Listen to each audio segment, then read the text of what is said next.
That's right. What you are seeing right now is the Marvel booth at New York Comic-Con 2022. That's right.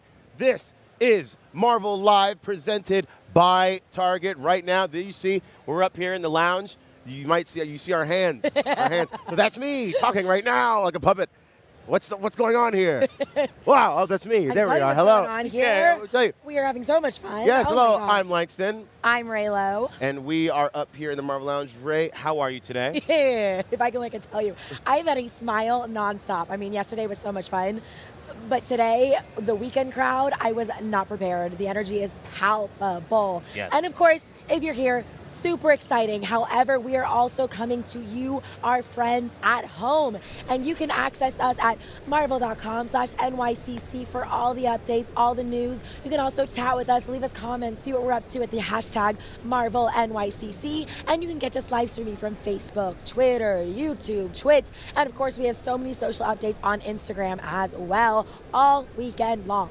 Yes, use that hashtag MarvelNYCC and get at us at Marvel. And listen, today has already been so much fun. Yes. There's more to come. We just recently had the Beyond Amazing cosplay photo op on our Marvel stage. Incredible. So much flexibility. Yes. Oh my God. There was, I'll say this, a lot of splits. I'm going to say maybe 70% more splits than Comic-Con normally has. Is that a real stat? I'm writing it down. I don't know. Splits is in, like human splits, not splits as in like cosplay splits. That need, like, yeah, fair. Like there were some splits though. We saw there were Carnage. A lot. We saw some Spider Carnage. I mean, again, 60 years of Spider-Man that we're celebrating here at Marvel. So the Beyond Amazing Spider-Man, that cosplay photo op is always so good. And later on, I'm actually looking forward to doing the behind-the-scenes making of the figures brought to us by Madame Tussaud. Cannot wait to see that. Okay, we have so much in store for us today. Yeah. But I feel like before we barrel on with it, we've got to talk about all the highlights from yesterday. There was so much that happened. We put together some sizzle reels for y'all, so why don't you check it out?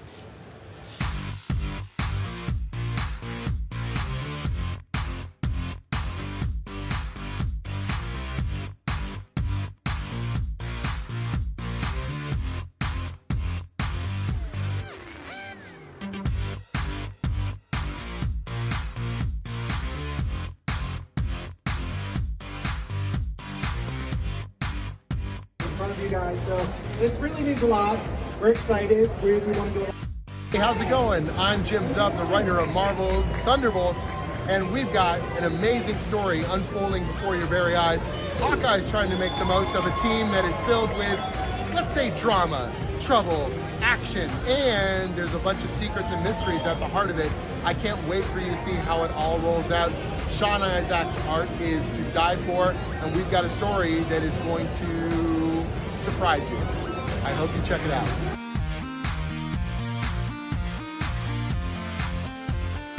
I'm Toshio Yabuchi, author of Captain America: Symbol of Truth. I'm Jackson Lansing. And I'm Colin Kelly. And we're the authors of Captain America: Symbol of Liberty. That's right. We're so glad to be seeing you here at New York Comic-Con, one of our very favorite shows on the planet. And we're here to talk to you about Captain America's Cold War. You mean Captain's America? Yeah, Captain's America Cold War. Event coming spring 2022. Yes. We're bringing back Ian Rogers. We're bringing Sam and Steve together. We're throwing Bucky into like a whole new plot. Things are going to kick off. If you've been reading either of these books, especially if you're reading both of these books, this is where it's all coming together. It's going to be hot and it's going to be cold because it's the Cold War. Cold War. Hot and cold. Cool. I'd say my favorite Star Wars character to write is, and this probably goes right to my legal background, but Emperor Palpatine. I love writing Palpatine. He's so evil, he's so like plotty and schemy. I think he's the best. I'll write him all day long.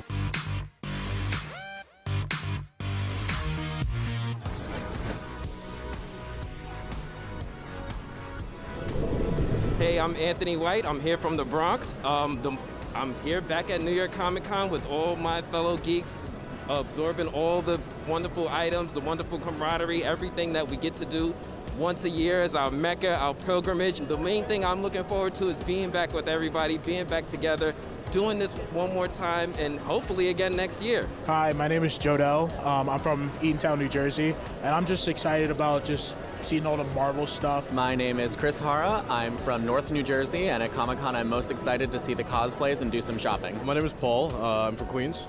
I'm looking forward to, thing I'm looking forward to most is the paraphernalia, the t-shirts, the things I can buy here that I can't get anywhere else.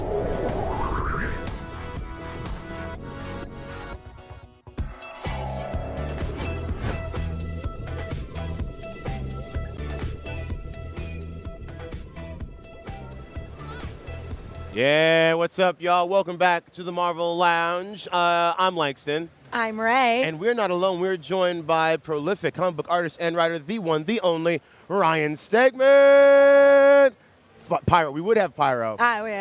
Next time. Webs. But then we have to clean them up. We have to clean them. We have to pull them down. How are you, my friend? How is the Comic-Con treating you? It's been super big. I mean, last year was half capacity or whatever, so this is super overwhelming, but you know, it's always good to get out and see fans and everything. I mean, you're down in Artist Alley, am I correct? Yeah. You're in the thick of it. Okay, I really love talking with all of our creators about what it's like to be down there, because again, it is the first time you've seen people in a very long time, but it's also the only time you really get to connect with all of your readers on that level. Yeah, well, so we've gotten kind of used to do it. I've done a few shows, but they're all kind of like half capacity. And so normally our lines, you know, they kind of run out. Well, this one, it doesn't run out. It just keeps going. And so like today to come here, I had to be like, I can't do anymore. I will see you guys in a little bit. I'll be back. But, you know, again, like it's rewarding for sure. That's so exciting. Yeah, and it's also rewarding for all the up-and-coming artists and writers out there to get to hear your thoughts and get to hear us pick your brain. And I want to pick your brain because you are known as an incredible artist and writer, but also for your covers. Yeah. And I feel like sometimes the most important aspect of that comic, thing that grabs your eye on the shelf, is the cover. So what, in your opinion, are some of the elements that go into making a great, iconic comic book cover? Well, so I have like an approach that I think is from the old 90s days, which is I just want to see something that's cool. Yeah. So I've gone into stages where I will do like clever covers. And I've kind of just started shying away from that. I just want to draw two characters punching. So the editors will often send me these elaborate ideas. And I'm like, wait, which two characters can hit each other on this cover? Absolutely. And then they'll come back with that, and then I do draw that, and those are the ones that the fans love the most. I mean, my friends, my artist friends, they love the clever ones. But what I've noticed is the fan response is only to the ones where they're punching each other. Not so fair. I aim to please. Thank you so much. I was talking with a writer today where I was like, as long as they're punching with purpose, man. Yeah. That's what it comes down to. I've mastered the art of them both punching but not actually hitting each other, so nobody's winning. They're both, you know. But you see, you don't just work on any covers. And I mean, like, all of our comic book characters are very important to us. But specifically, I mean, Thor, we got Mighty Thor, we got Jane Foster. Also, what's the one I'm thinking? Spider-Man. Yeah. Spider-Man 2009. Yeah. What's it like to be in control of such larger-than-life characters and, like, breathe that into them? Well, it's tough because I've drawn Spider-Man forever. And I never want to draw the same thing twice. Yeah. So, like, even before I was a comic book professional, I would draw Spider-Man. So sometimes when you get a Spider-Man one, you're like, how do I do something new? But, you know, in the end, you always come up with something, I guess. And then, you know, the other characters, Spider-Man's my favorite. But, you know, any other character, you know, sometimes you find that you have an affinity for the character that you never knew. Mm-hmm. And so you start drawing it and you're like, wow, I really love this character. And you just try to bring that through. Yeah, absolutely. Yeah. Nice. And so you were talking about, it's funky. I'm a 90s kid. I mean, I was born in 85, so I grew up in the 90s. So two of the characters that you've worked on that speak to my 90s child are Venom and Sabertooth. Right. So, I mean, Venom, of course, you've watched the Spider-Man animated series. Venom, and, of course, the X-Men animated series, Sabertooth. But Venom, this character, so popular, this super jacked heel that just likes kicking Peter through walls, which is fun. What goes into, because that character is so expressive, and there's so many artists that have done it. So what is your approach, taking that also, punching much, to doing a character like Venom, and also, how has Venom lasted for so long as this lethal protector, you know what I mean? Well, you know, it's funny because I am a 90s kid, but Venom wasn't my guy. So I did Venom Inc., and that was the first time that I was drawing Venom for Marvel. And I was like, well, I kind of love drawing this. And then I sort of became like a huge fan of the character, and then they offered me the Venom series. And then I feel like because we kind of did something different with him and added a bunch to him, I fell in love with the character. So, you know, my approach in that book was sort of, some guys do him very monstrous, some guys do him a lot of guys do him like really monstrous. And we wanted to show the human and the monster in the same character. So I made him, a more reasonably sized character, even though everything I draw is, proportionally not realistic. So that was kind of our approach was, that middle ground. Well, the good news is there are a ton of Venom cosplayers here. I've even seen some that are split with Spider-Man, so it really speaks to kind of the character that you've been working on and just like the emblem of iconography, honestly, that like your stories last through. So I cannot thank you enough for being here, though. Well, thank you. Thank you, guys. I really appreciate it. Yeah. Yes, of course. Yes, and please stay tuned. Check out Ryan everywhere online. Check out his books and check out all the cool things happening here from Marvel in New York Comic Con 2022. Is this when I jump off the edge? No, please don't. No, please don't. There's no webs. We have no webs, Ryan. There's no webs.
So if you haven't already, you can make your Marvel fandom official by joining Marvel Insider.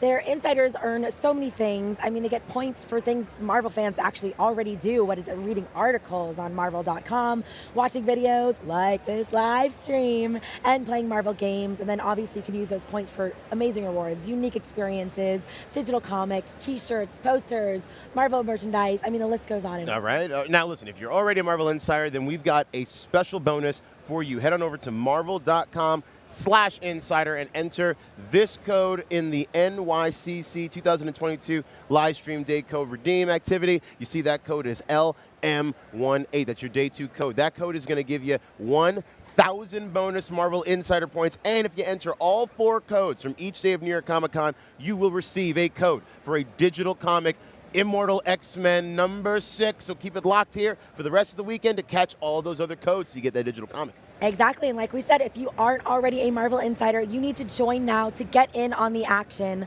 Marvel Insider is only open to U.S. residents 18 and over. The code is valid until October 10th, 2022, 11:59 p.m. Eastern. Terms apply. You can visit marvel.com/insider for full details.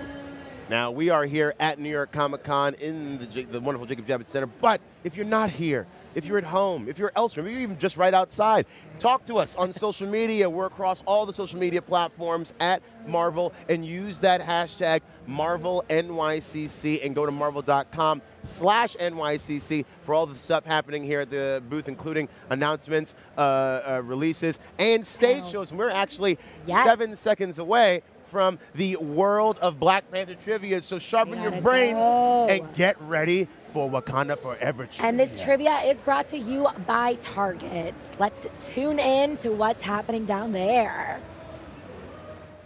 Of Black Panther trivia presented by Target. Yes. Now, we're gonna do some really cool stuff with 2 teams, but like this is really cool. We got a special guest. We've got Bullseye. Give it up for Bullseye. Okay, I am very excited. I don't know about you, but having Bullseye here on the stage is about to make us very excited, which means it's not just going to be a special show, but it's going to be an extra special show. Yeah. So, Bullseye, are you ready for some trivia? Yeah. Everybody else ready for some trivia? Yeah. All right. I don't know. We gotta be a little louder. Is everybody ready for some trivia? Whoa, very loud. Very loud. We've got some cool stuff. Angelique, what do we got going on? So we're excited to have Bullseye here. We're also going to have some other special guests that are going to join us in just a second for today's trivia challenge, because it's all about Black Panther. And Target is celebrating all things Black Panther through their partnership with Marvel. And right now, Target has a ton of incredible Marvel Studios Black Panther, Wakanda Forever, and Black Panther Legacy exclusives within toys, apparel, and more. Yeah, so, you can actually see some of it here. Look at that. I love that Lego set. Ooh, I love those figures. Make sure everybody is doing the cool photo op over here, because it's awesome. Very cool. There's also a really neat sort of build up augmented reality piece that you can check out. There's a QR code that you'll be able to scan if you do the photo op. It's very cool. Check that out as we get into things. Yeah, but we want to welcome to the stage our first team of folks who are going to be participating in the trivia. And now we're going to explain the trivia. And I want to remind everybody out here, you too can be part of this. But please, don't yell out answers. Until we ask you to. Yeah. Now, if we ask you to, you should yell out the answer. But no cheating. Yeah. But let's bring out our first team to the stage right here. Come on up. Yes. Follow Angelique. Hello, first team. So. While first team is getting set up, Bullseye, first team. please. Why don't you come on into the middle? Can I get some names? Tamar. Bullseye, why don't you follow me over here? All right, we've got Tamar. Just a little bit. Jenny. It's me, right TJ. over here. You're the star, Bulls. TJ said, I got a crew out there. Oh, TJ actually has a crew out there. All right, TJ, I see you. All right. So, are we ready to bring out Team 2? Yeah, let's bring out Team 2. What was the team name? What were your team? Whoa, oh my gosh, you have a team name. Midnight Angels. The Midnight the Midnight Angels. Ooh. Somebody came to win and was like, oh, I know Wakanda. All right. I see you. We've got a great team name over here. They feel like they've come prepared. Now I want to hear your names and then the team name. My name is Greg. Romaine. Ryan. All right. Who's going to tell us the team name? We're the children of the Golden City. Ooh, Children of the Golden City. Oh. Angelique, this is good. This is good. I mean, I don't know where these teams came from, but these teams came to play. Yeah, I'm going to be real with you. I had someone on the stage earlier who thought Hulk was a mutant, and I was like unimpressed. But y'all, this is going to be fun. This is Look, gonna be impressing Ryan Panagos is not easy. It's all right. It's all right. All right. So, here are the teams. And teams, here are the rules. Team 1 and Team 2 are Midnight Angels and are Children of the Golden City. Are ready to face off in Wakanda trivia, but listen up because the rules are important. That includes you, audience. Please listen. Each team will take turns answering an equal number of questions. But if the team gets it wrong, only the audience gets to steal it, which means we get to give things away at some point to the audience. So pay attention. Sorry, other team, if they get it wrong, you cannot steal. I've been handed a pin, which means I got to get this out of my hands, and it's got to go to someone like you. You are lucky. Maybe others will get this pin, get the special pin, get some other stuff while we play. We do not want those answers shouted out. We want to give you cool stuff. So please, let's get ready. Raise your hand, and we'll get you. Yeah, you raise your hand like this. Yeah, like that. Can everybody do that for me? When you know the answer, you raise your hand like. Boom. Yeah. They got this. My 3-year-old is still learning that. We're working on it. I mean, look, it took some. Look, she's above and beyond on all things. Yes. All right, so there will be 3 rounds of increasing difficulty for increasing points. Whoever gets the most points will win this Target exclusive Spider-Man Bullseye the Dog Funko that we're going to pull up here. And it is the cutest Funko ever, y'all. God, it's a bobblehead. It's so cute. Okay. And I love Funko, so if I'm like, it's really cute. And a $100 Target gift card, which you can use on all sorts of amazing products at Target. And, of course, the incredible Marvel Studios Black Panther Wakanda Forever and Black Panther Legacy items. Yeah! Whoever wins the gift card, if you need help with your shopping spree with the gift cards, my Target's at 225th Street. We'll go over there. We'll find some cool stuff together. It's great. Is everybody ready? Really? Yeah, for Really? real. Look, I got to work it every time. Look, I see you, man. Yeah. Bullseye knows. Bullseye gets it. All right, so are y'all ready? Ready to play. Our first round is multiple choice. Each team has 15 seconds to answer their question, but if you do not answer quick enough or get it wrong, the audience can steal. If you're in the audience and you know the answer, what do? Man, y'all are just on it. All right. Ryan, would you like to ask the first question? Sure. So, Midnight Angels, do you want to figure out someone who's going to answer, or just whoever wants to get it? Do you want to designate an answerer? Yeah. He's like, no. I feel like this. Are you the leader? Are you? All right, she is their leader. She's an Army veteran. That's the way it goes. I mean, she literally is a leader. Yes. All right, so you do have the ability to defer with your team, but you only have 15 seconds. Yes. All right, Bullseye, are you ready? Woo. Yeah. All right. All right, Ryan, first question. So, first round, multiple choice, all about origins, 15 seconds. Let's go. What rare metal contributed to Wakandans becoming the most technologically advanced nation in the world? Didn't even need the choices. Did not need the choices. Was correct. What is that? That was like half a second? No, yeah. Half a second. We didn't even get to the 15 seconds. Okay, great. All right. Question 2. The Black Panther gets their powers by taking a magical herb that is shaped like a... Heart shape. A heart. That is correct. All right, See? team I'm not one. even getting to the option. All right, so let's ask team 2 a question. You ready? Oh, we're going back and forth? Yeah, let's ask team 2. My bad. You guys, all right. Children of the Golden City, you're going to get the next 2, okay? All right. All right. The Panther God is known for imbuing the Black Panther with powers, but what is that god's name? Bass. That is correct. Didn't have to read it. I love it. You guys know Do you want to throw him 2 questions? Yep. All right. Vibranium is such a rare metal because it comes from what far-off place? Choices are space, deep within the Earth, or Antarctica. Space is correct. Oh, they are on Boom, fire. boom, boom, boom, boom.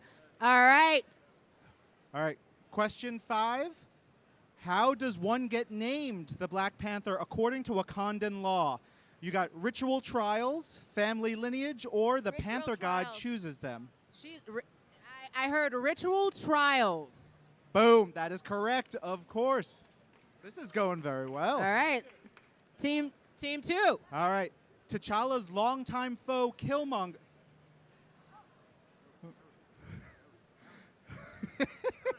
Yo, he looked at the... He didn't even get the full question. He didn't need anything. He got the answer right. It is Eric. The question was, T'Challa's longtime foe, Killmonger, has longed to become the Black Panther, but what is Killmonger's first name? This is about to be a tough competition. This is how it should be. We might have to go head to head. I am. Ooh. All right. Okay. Next question. Who is T'Challa's little sister? Shuri. Who wrote these questions? I don't know, but I mean, yeah. All right. All right. Let's look at the crowd. Come on. What do Wakandans call the Black Panther's personal all-woman royal guard? The Bernanzana, the Jabari, or the Dora Milaje? The Dora Milaje. The Dora. All right. The Dora Milaje. We All already right. dead heat. 4-4. Here we go. Next up. T'Challa was married to which fellow superhero? Storm. Yep. Storm. Correct. Yay. Mikey, keep giving out some of these because it's going to be Hey, hard. I don't know if we're going to get to the audience. All right, come on. All right. Last one of this round, I believe. What is the vibranium deposit commonly known as? The Great Mound, the Golden City, or the Necropolis? The Great Mound. That is correct. That the Great is Mound. correct. All right. All right. Full tie. Full tie. 5-5. 5-5. But guess what? What? It's round 2. Boom. You know what round 2 means? No. Harder questions. Ooh. More points. All right. So you look, y'all are tied right now, but these multiple choice things are gone. Bullseye is like, bring it. Yeah. So double the points, which is big. I'm not doing any math right now, so I'm looking at him right there. Math is hard. Okay. We're not. He's That's gonna not handle our job. all this math. So it's going to be worth double the points, and here we go. And as always, if the team gets it wrong, audience, you should be paying attention because the other team doesn't get to steal. You get to steal. And what do we do when we know the answer? Man, I feel like I really should have taught kindergarten. This is working so well for me. But little background for this round. We're going to call it family, friend, or foe. Yep. We'll tell you the name of a character. Yep. You'll have 15 seconds to tell us if they're family, a friend, or a foe of the Black Panther. All right. Team 1, Team 2, a.k.a. Midnight Angels, and Children of the Golden City. are you ready? Oh, yeah. The Fantastic Four. Friend. That is correct. Ooh. Ulysses Claw. Oh, they had Correct. foe. They knew. I'm trying, y'all. I'm trying. Saiyan. They're so good. Could you repeat that? Saiyan. Foe. Incorrect. That is his uncle. Ooh. That's a tough one. That's a tough one. We got That our was a first, hard You one. can see things are getting a little bit more Oh. elevated here. Well, I didn't really answer it, to be honest. Pink Hat. Yes. You got it? Since I technically gave You're Family. welcome. Yep. All right. White Tiger, a.k.a. Kevin Casper Cole. Friend. What do you say? What do you say? Friend. Correct. All right. Agent Everett Ross. Friend. Correct.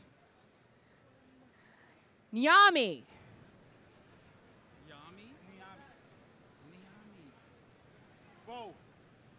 Foe. That is incorrect. Audience. Who do you want, Angelique? You. Right here. Yes. Family? Yes! Look at that. You get a done, prize. Mr. Get a prize. Knight. You get another one for that Nyami knowledge. is T'Challa's biological mother. Correct. Okay. M'Baku. Friend. Incorrect. In the comics, M'Baku is actually his foe. Again. Dang it, I'm sorry. But he's both though. He's both. Ooh, heated debate. Heated debate, but we are looking at the comics. We are looking at the comics. Also, y'all, can we just give the audience free things? Because Angelique is messing up today. Because also, obviously there's 3 of them like, yeah, I knew the answer, Angelique. All right. Tetu. Friend. Friend or foe? Friend. Audience. Who knows? Scarlet Witch. You are correct. Foe. Are we still tied? We are still tied. All right. That round was tough, though. Oh, no. Uh-oh. We're still tied, and we've got to go to a tiebreaker round. What? Well, we still have round 3, which is the triple points round. Oh, my God. Okay, guys, I'm not really good at these games today. I need another Red Bull. Okay. So that being said, we have another round. I was just joking. Where the points are, it's round 3. Can anyone guess how many points is it going to be per answer? Triple the points. The audience is doing so much better than I am today. We yes, don't do math. This next round's questions are going to worth triple the points. And as always, if the team gets it wrong, because Angelique is not going to be asking the questions, you will actually get to answer the question this time. But what do you do if you know the answer? Yeah, we want to give out more prizes. We want to give out more prizes. So this one is Wakandan tech. Yo, Midnight Angels. Come on. Let's get this. All right, Midnight I want to Angels. tell you all about this one. So this is Wakandan tech. But I'm going to probably call it, what's that thing? And this one is very difficult. We know Wakandan tech is forever. But can you just name it on site alone? So you will be able to look up. You will be able to see the images. Our team will put an image on the board for everybody. You'll have 30 seconds to figure out what it's called. So you guys can confer with each other. You take a look. If you need to step back to get a better look. I'm going to be real. Some of these I didn't know the name of. So that's where we're at. Good luck to all.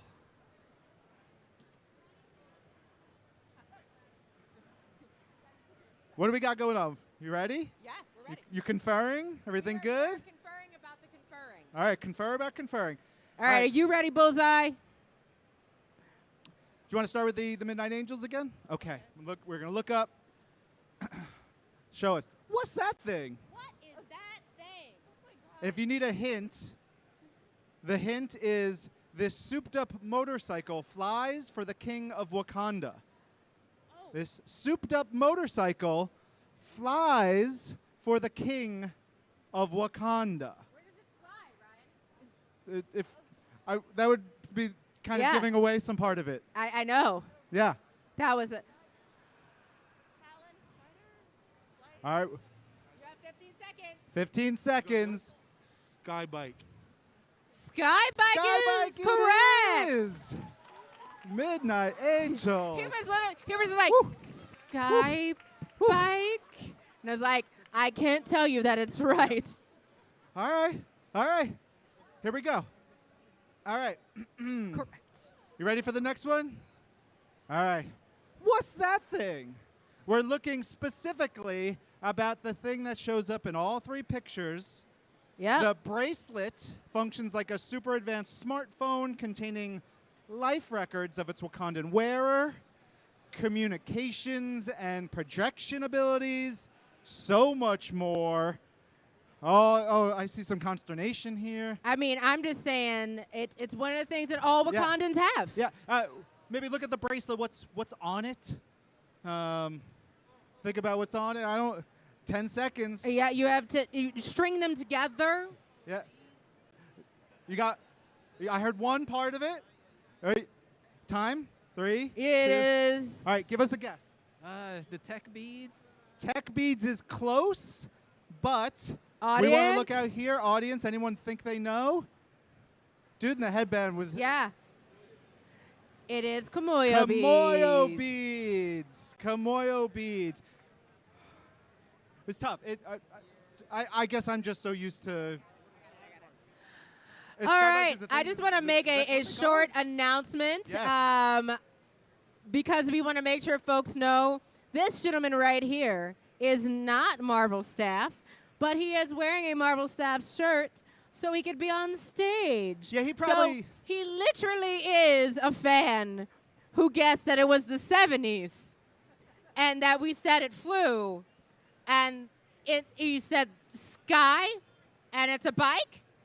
So what was the horrible thing was on your shirt? Was it like a man who is also a bat or some other? Oh. I mean, that's not horrible. Yeah, that's not bad. That's good. But we can't have you on the screen. That's fine. All right. Yeah. But we wanted you to participate, and here you are. All right, here we go. Next one up.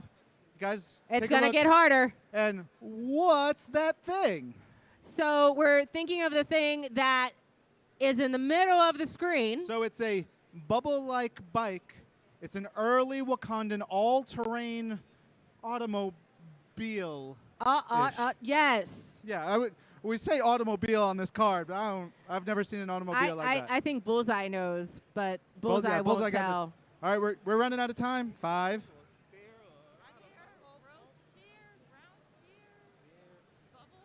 All right, well, time is up. What do you got? Make a guess. The first ground sphere, orb, ground sphere, ground orb. They said round orb. Does anybody in the audience know? Oh my God! I just have to yes. A what? Oh my God! He got it correct. Legit, that's someone who was He right. legit could not hold it in. He knew that answer. That is terrific. And I'm That is tough. I'm impressed. That was a tough question. The gyro cruiser. That is a gyro cruiser. That's some Stan Lee figuring it all out, Jack Kirby goodness. I mean, it's actually a pretty dope name. Yeah. All right, next one up for y'all. What's that thing? And now, specifically, we're talking about sort of the it's hard to explain specifically the pieces that are flying off behind. Yeah, so her. don't look at the suit. We're Yeah. not asking about the suit. We're asking about the thing that's above them. Yeah, the little hint is these throw off enemies by creating holograms complete with heat signatures. So, some of that maybe was in the name. Perhaps. Perhaps. What they project. You got half of it. I'll tell you got half of it. We're running out of time. Make a guess, make a guess, make a guess. Hollow is not it, but that was close. I mean, that's a great name. Anybody Audience. know? Anybody know what This is tough. those are? It's tough? It's a tough one. Constrictor, you don't know? Constrictor doesn't know. Do you really know? Oh my God. All right. Go ahead. Dude is back I want to again. know. What does he know? No, unfortunately. No. All right. It is. The Anybody else before we Nobody- say it? So All right, now close, we're just guessing. but no cigars. It's the holopods or holopods. See that little circle with the explosion looking out of it? She tosses them out. I know it was a very tough one.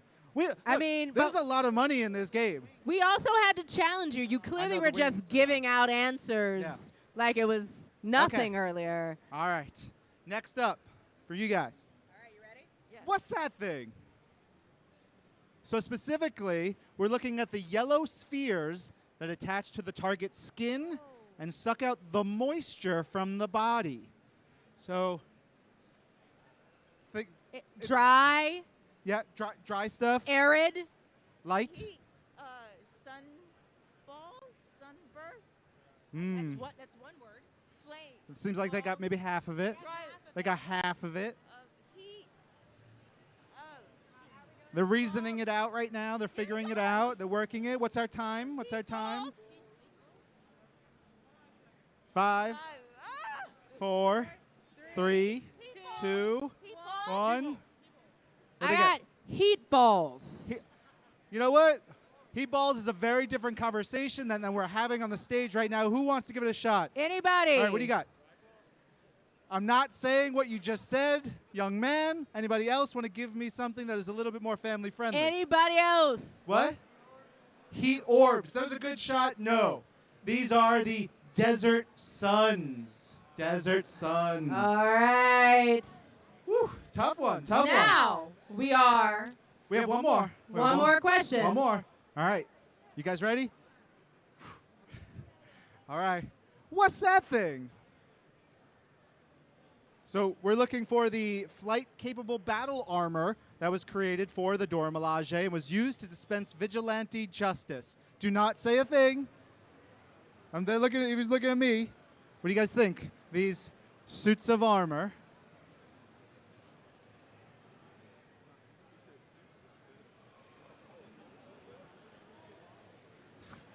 I want to give some hints. I know it's created during Ta-Nehisi Coates' run. They got stolen that one time. Maybe, But not stolen. We'll see him on the big screen real soon. Real soon, and then everybody's gonna be knowing it, and they'll be like, "Oh And we're man!" gonna have all the cosplay. Yep. All right, I've gotten the countdown. 3. All right, give me one guess. It's wait.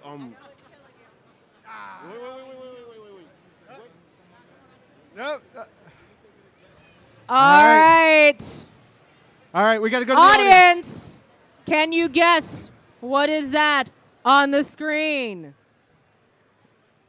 Are you going to give us something that isn't foul and filthy? What is it? Aqua suit. No, sir, not the aqua suit. Anybody else? Anybody else? Know what's on? No, it is not. Can I let them answer? It's Yeah. killing them. It's killing You them. they don't get the points. They don't get the They don't get points, the but they points. get to answer. Can you tell me what that is? Midnight Angels. It is the Midnight Angel armor. It's like, well, you had your name in one of the answers. They had their name in one of the answers. All right, so before we announce the winner, Well, because where are we? no, we gotta.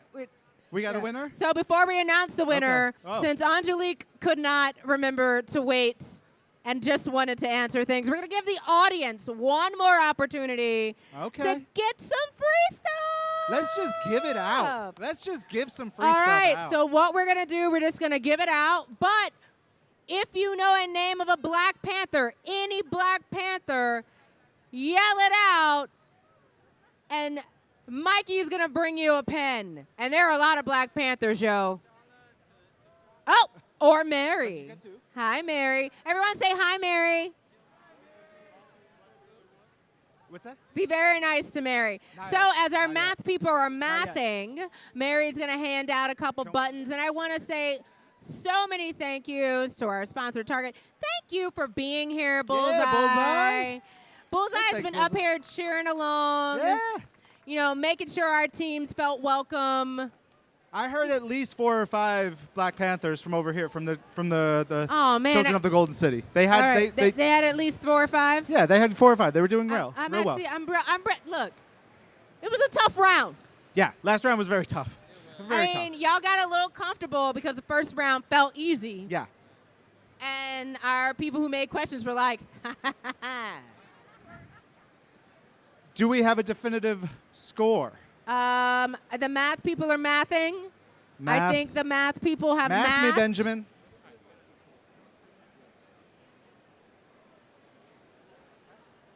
All right. Whew. This was tough. This was tough. Well, before we get to the final score, tell us some of those Black Panthers that you knew. T'Chaka, T'Challa, Shuri, Killmonger, and who else? You guys have any others? Technically Killmonger. Technically Killmonger, that is correct. Yeah, we had Killmonger. What about T'Challa's grandfather? Anybody know T'Challa's grandfather? He's going to be in an upcoming Marvel video game, which is going to be very cool. Yeah. Yeah. Azuri, very cool. Yeah. One of the characters we had some issue with. Yeah, Kevin Cole. Kevin White Cole Tiger. was Black Panther for a little while. Yep. Sion. Sion, his uncle, Yeah, his uncle was was- interim Black Panther for a good minute. Yeah. So, yeah. So. Okay. All right. We can You ready? announce the winner. Oh, my God. Okay. Ryan. All right. Midnight Angels, you are the winners, 12-9. Give it up for the Midnight Angels. And Ryan, what do our winners get? Yes, you have each won a Target exclusive Spider-Man Bullseye Funko and a Target $100 gift card from our friends at Target, which is just delightful. Bullseye, would you like to do the Aw. honors? Thank you, Bullseye. Bullseye will hand them to you guys. Wonderful, wonderful. That's good. We like to hand out stuff. Bullseye, thank you so much. This is great. Thank you, Bullseye. Yeah, we're putting this will be on the stream. All right, but as we well know here on the Marvel stage, we're all winners. We're all part of the Marvel family. So, oh,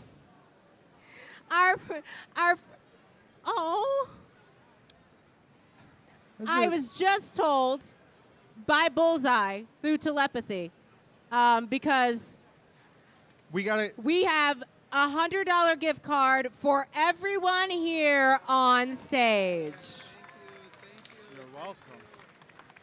including our other team. Give it up for everybody. Make sure you head over to your local Target. Go to Target.com and check out all the amazing Marvel products from Marvel Studios, Black Panther, Wakanda Forever, all the Legacy Black Panther, Avengers, Spider-Man, and so much more. So much more. Thank you so much for joining us, and stay tuned more on the Marvel stage. Woo! Thank y'all. Welcome back to Barney's Barnyard Bungalow. Hey.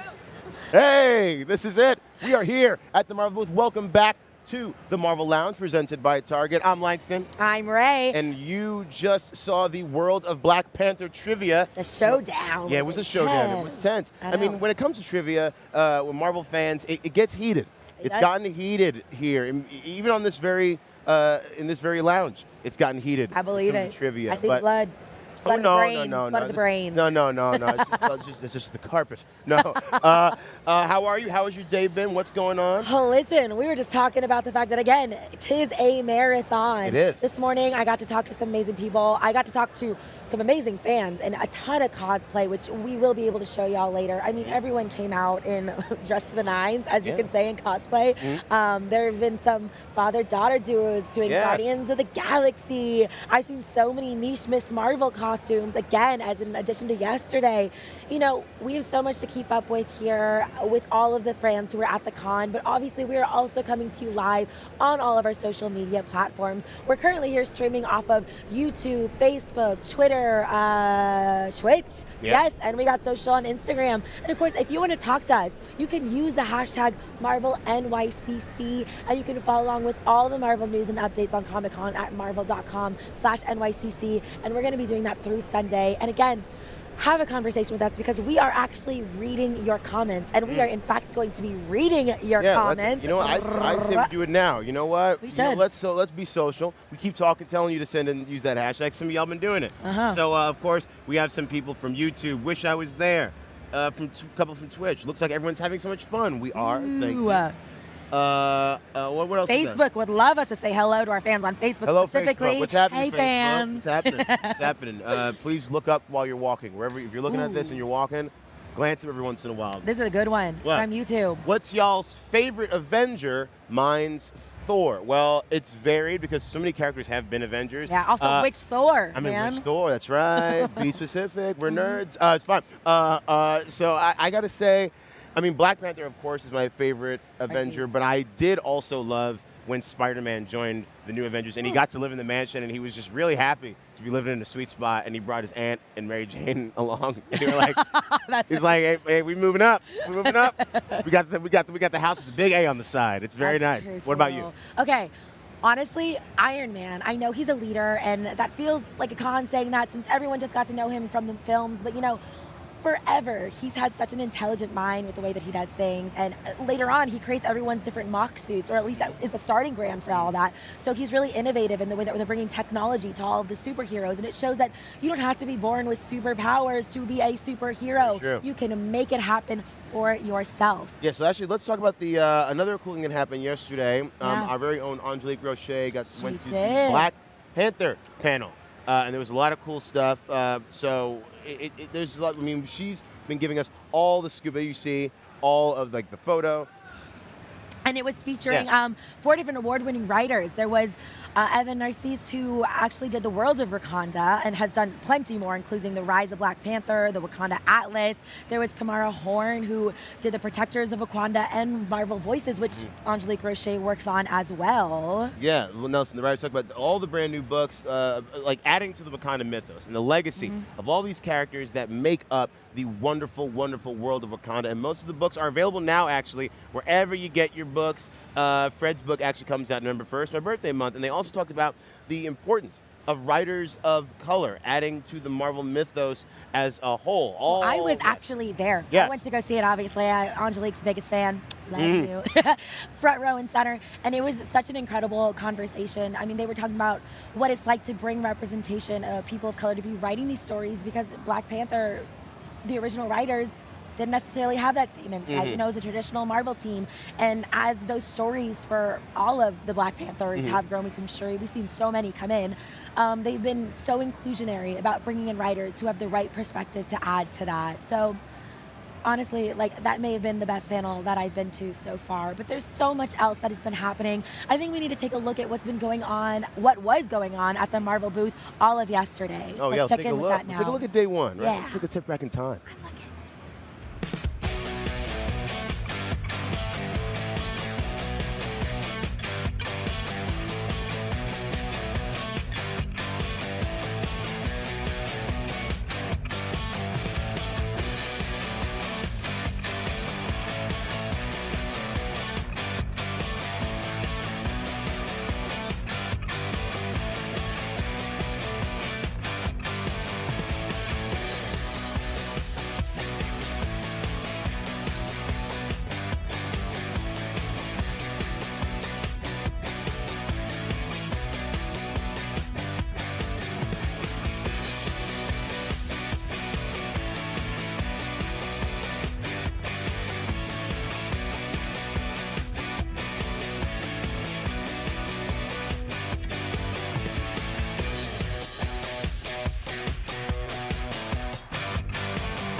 to Hawkeye over here. So and much better. Spider-Gwen living it up. Well, it's time for a mystery game. Are you ready, Mikey? I'm ready. We are playing the age-old game, Alien Race or Cheese.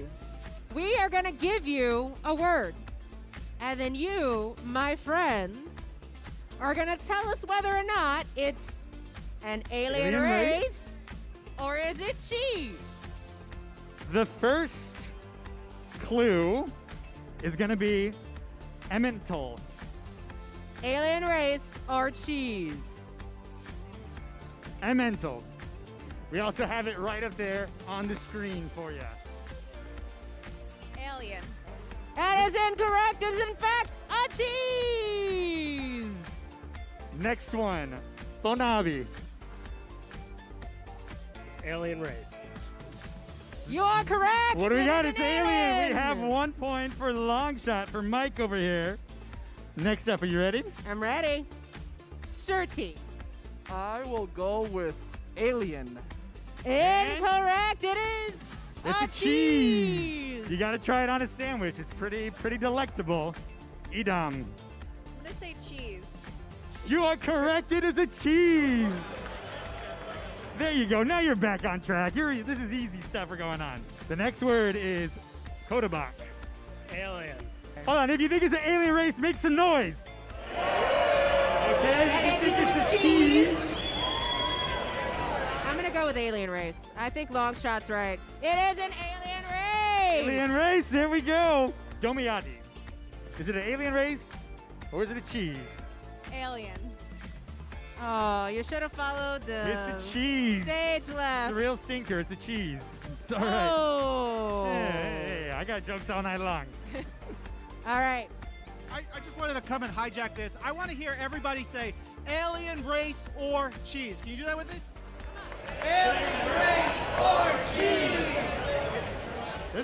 Now I have the tone. Thank you. That's also the man who created this great game right there, Ryan Panago.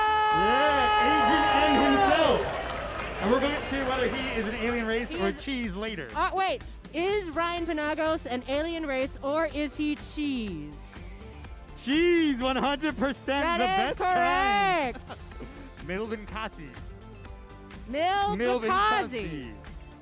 Is it an alien race or is it the cheese? Cheese. She says cheese. She is correct. She is correct. It also sounds quite tasty. Shahar. Shahar, alien. Alien. For Shiar. I mean, I feel like we kind of. I mean, who doesn't know the Shiar? Classic. I think it's getting tight right now. All right, next up we have Corbinite.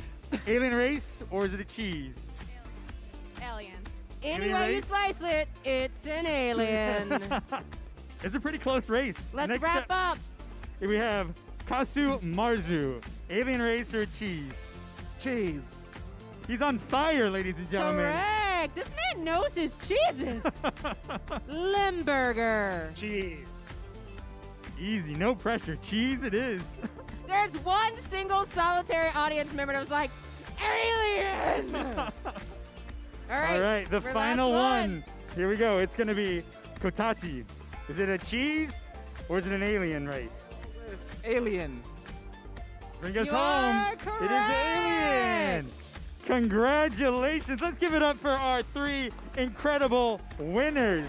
Let's also give it up for the audience who clearly Yeah, you guys know your stuff. knows their cheeses and their aliens. You guys are Gouda. Pretty sharp. All the above. There is a winner. One of you will prevail. lose. All right. She came, she saw, she dazzled us all. She knew her cheeses. Congratulations to Dazzler. Nicely done. Nicely done. Another round of applause for everybody. Round of applause for yourself. Thank you for joining us. Make sure you come back tomorrow and see what game we're going to play next. Hey, all of our people who come on stage are winners. That is true. So, for Long Shot and for our amazing America Chavez, That's thank pretty you for good. coming on stage. Thank you so much. Thank you. Thank you.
Welcome back to the Marvel Live Lounge. I can't get over some of those cosplays. We've been sitting here giggling about them. I That know. Deadpool pose. Very good, very good. I was there for that. Yes, well, I'm Langston. I'm Ray. And we are back up here hanging out at New York Comic-Con, but we're here, right? We're here. But some of you are not. Some of you are not here. Maybe you're not even here at the booth, or maybe you're out across somewhere in the universe. Well, Hello, please hello. get at us. Talk to us all across social media using that hashtag MarvelNYCC. And that's across all the social media platforms. We're on Facebook, we're on Twitter, we're on YouTube, we're on Twitch, we're on IG, we're on the Instagram, October 6th through October 9th. And go to marvel.com/NYCC for all the info about things happening here at the Marvel booth at New York Comic Con 2022. And that's not all the things that are happening here. There's also a lot of sweet merch. There is. And as we are the Marvel Live Lounge presented by Target, it only makes sense we talk about some of the best toys you can find. Yeah, at I Target. think we should start with what's down front and center. This A little incredible T'Challa. T'Challa on the throne. You can get exclusively at Target. He's this got thing incredible is so, I mean, sandals. little details. Little toesies, Little little toes. sandals. It's the kind of thing I would like to have like in my dresser. I'll make good decisions. yeah. If I know T'Challa sitting on the throne is watching me, I'm gonna look alive. Better I'm behave. not gonna act up. And since it's a bobblehead, if you ever need an answer for yes, an answer for no, Yes it's or like, no. should I wear these jeans today, T'Challa? Ding. It's like he's in the room. Yes or no. You can kind of decide. Yeah. But also, in addition to our T'Challa Funko, we got another little Funko. It's your favorite. I have been in love with this little man since I saw him yesterday. We have a little Bullseye Funko in his Spider-Man anniversary T-shirt. Also a bobblehead. My Yes. favorite part They don't about match. those. Looks good. They do. It's- Yes. Yeah. The blue on top and the white in the bottom. Yeah, it's very nice. Exactly. And if y'all were just watching our World of Black Panther trivia, we did have a very big, It's very real. big very bullseye fuzzy. up there. I Very know. fuzzy kind of was. guest on stage, but it was very nice. Yeah, a little but there it is. Yeah, show it off. Show it off. There he is. Listen, What's my and the whole thing angle? is again. I like just the great thing about all the Funkos is like you want to have them like on your desk, and again the personality in each of these is so great. Even this little mini T'Challa and Bullseye, Why am they're I all so great. Yes. So let's say, speaking of cosplay, right? Cosplay can sometimes get very expensive, and sometimes you want to just do something real simple. So check out this cosplay mask from Marvel Studios, Black Panther. This is just Now. This is so nice. This is just such a really cool. There we go. There it is. I'm not gonna put it on and wear seen it. what it Yeah. does? Yes. Oh, there you go. You see these lenses come out again. This is just fun because I just want to wear this around the house. Yeah. Well, You know what I do mean? you? I When would. you're raving out at home? Because guess Ooh. what? It Yes. lights So, you know, up. so the cool thing about this, I didn't have a mask on when I was actually talking to the Marvel fans Yeah. earlier. I actually went out onto the floor to talk to some of the Marvel fans to pick their brains and pick their souls to see how they celebrate their Marvel fandom. Check it out.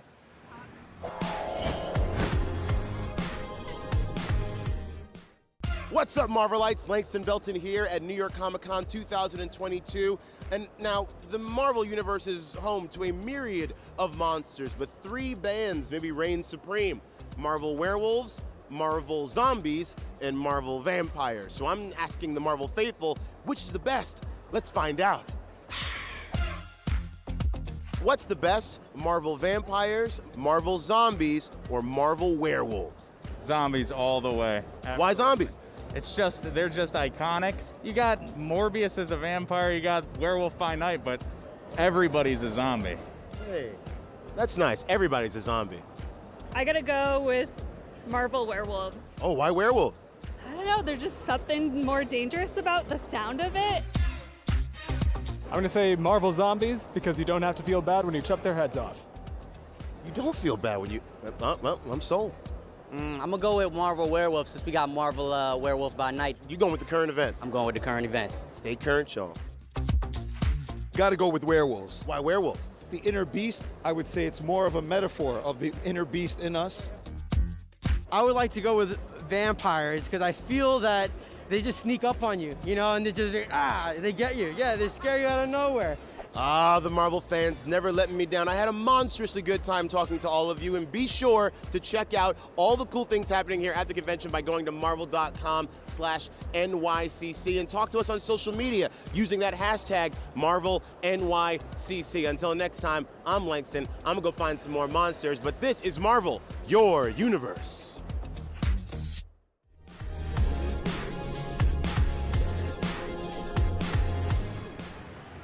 And there you have it.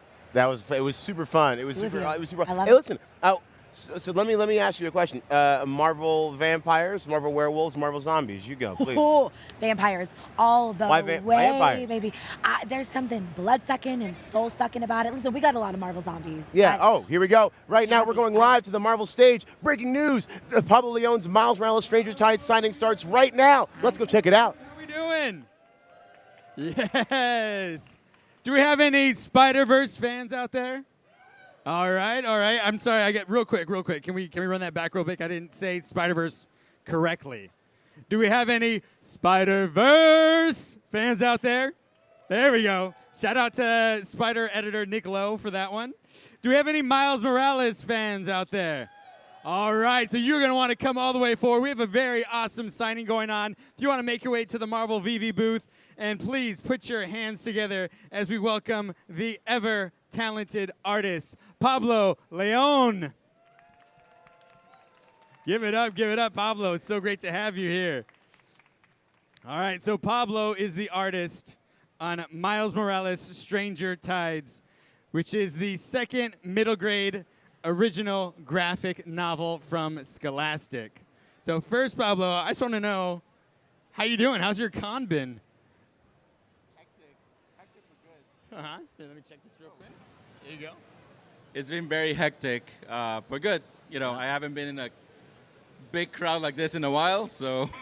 I mean, they're all excited to meet you. They're all fans of this incredible character.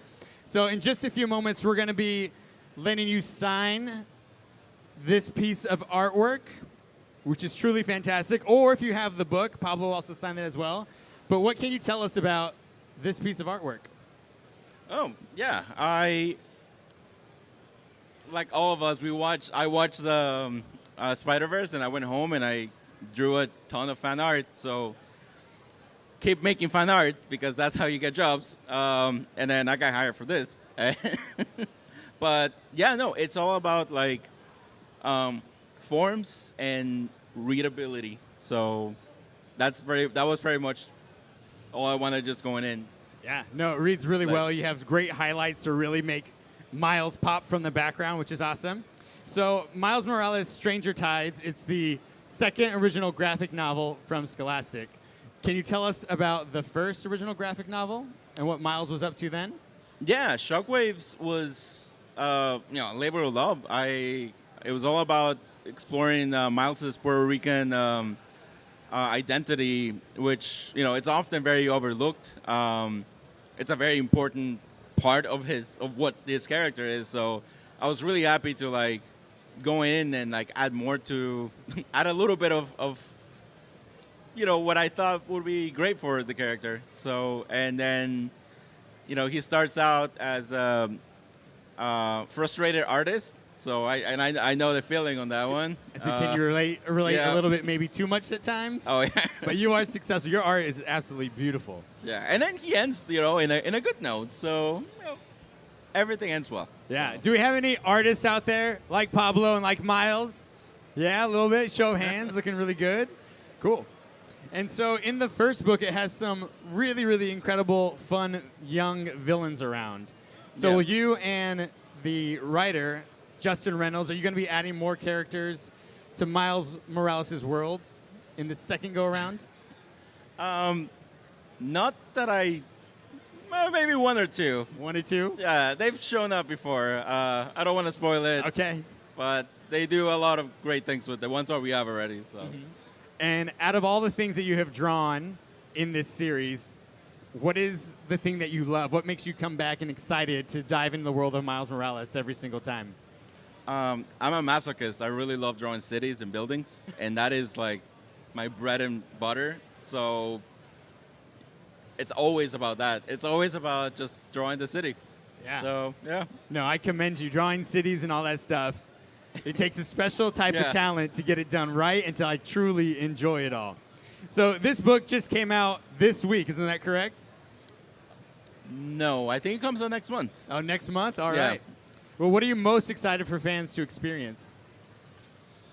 Just returning to this world that Justin and I, created. I think he's done a lot of good stuff with the character, and I'm really happy with the reception that Shockwaves has gotten. So hopefully more people enjoy Stranger Tides. Awesome. We love it. So Miles Morales, Stranger Tides, it's now available wherever books are sold. You can get your copy, and you can get this signed piece of artwork coming right up. So go ahead and make your way over here, Marvel fans. We are about to get started. Ladies and gentlemen, please give it up for Pablo.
Welcome back to us. Yes. We have just been out here watching all these amazing fans line up to see Pablo Leon signing. I think it's one of his newest releases, right? Stranger Tides, of course. I mean, it's so exciting when fans actually get the chance to meet and talk with the creators one-on-one like this. I can't imagine what it's like for Pablo as well, I got to speak to Pablo a little bit in San Diego, and he is so over the moon about the fan response to his work with Miles Morales, the character Miles Morales, who is, of course, a very fan-favorite character for all of us. And we're talking about the fans, I would like to also show you some of the amazing photos of some of the amazing fans that we have here, because we are here, we are celebrating, we're having a good time. So let's take a look at some fan photos here at New York Comic Con 2022.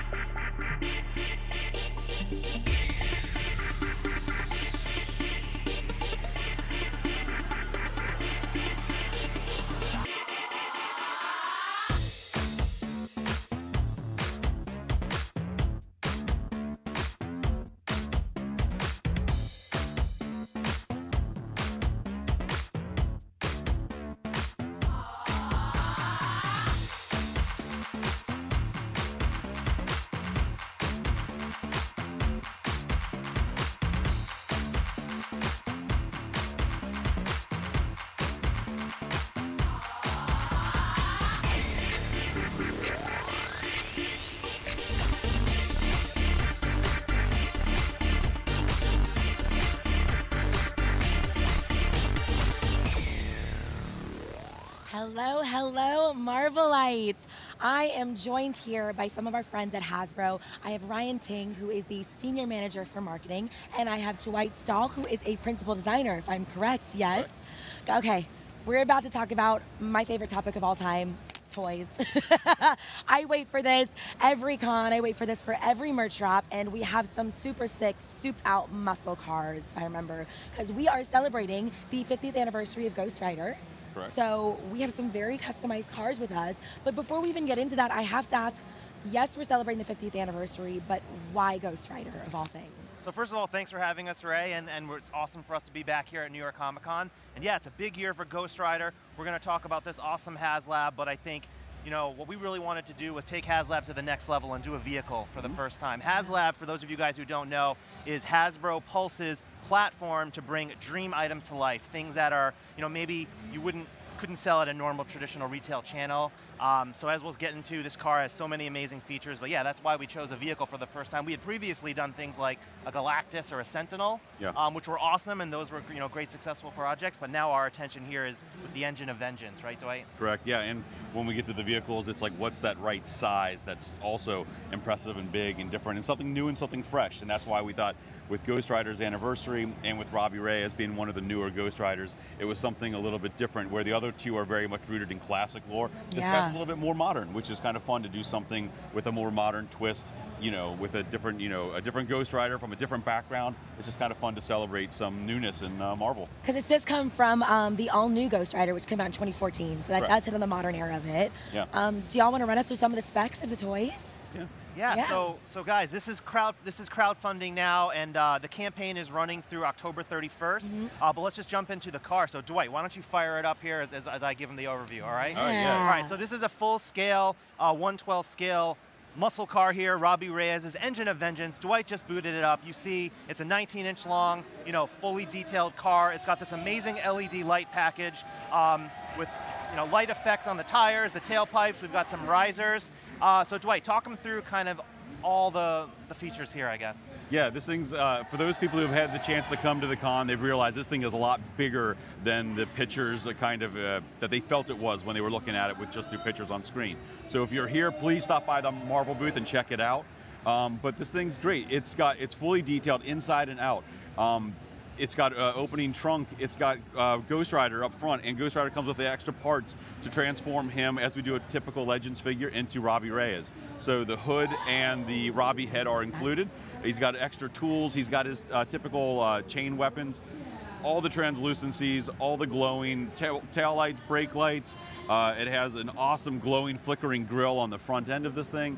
And the cool thing about this car is that you don't only just get Ghost Rider with it, you have the ability to transform it into the standard Engine of Vengeance, just Robbie's car. So it's just kind of an awesome way to do both modes.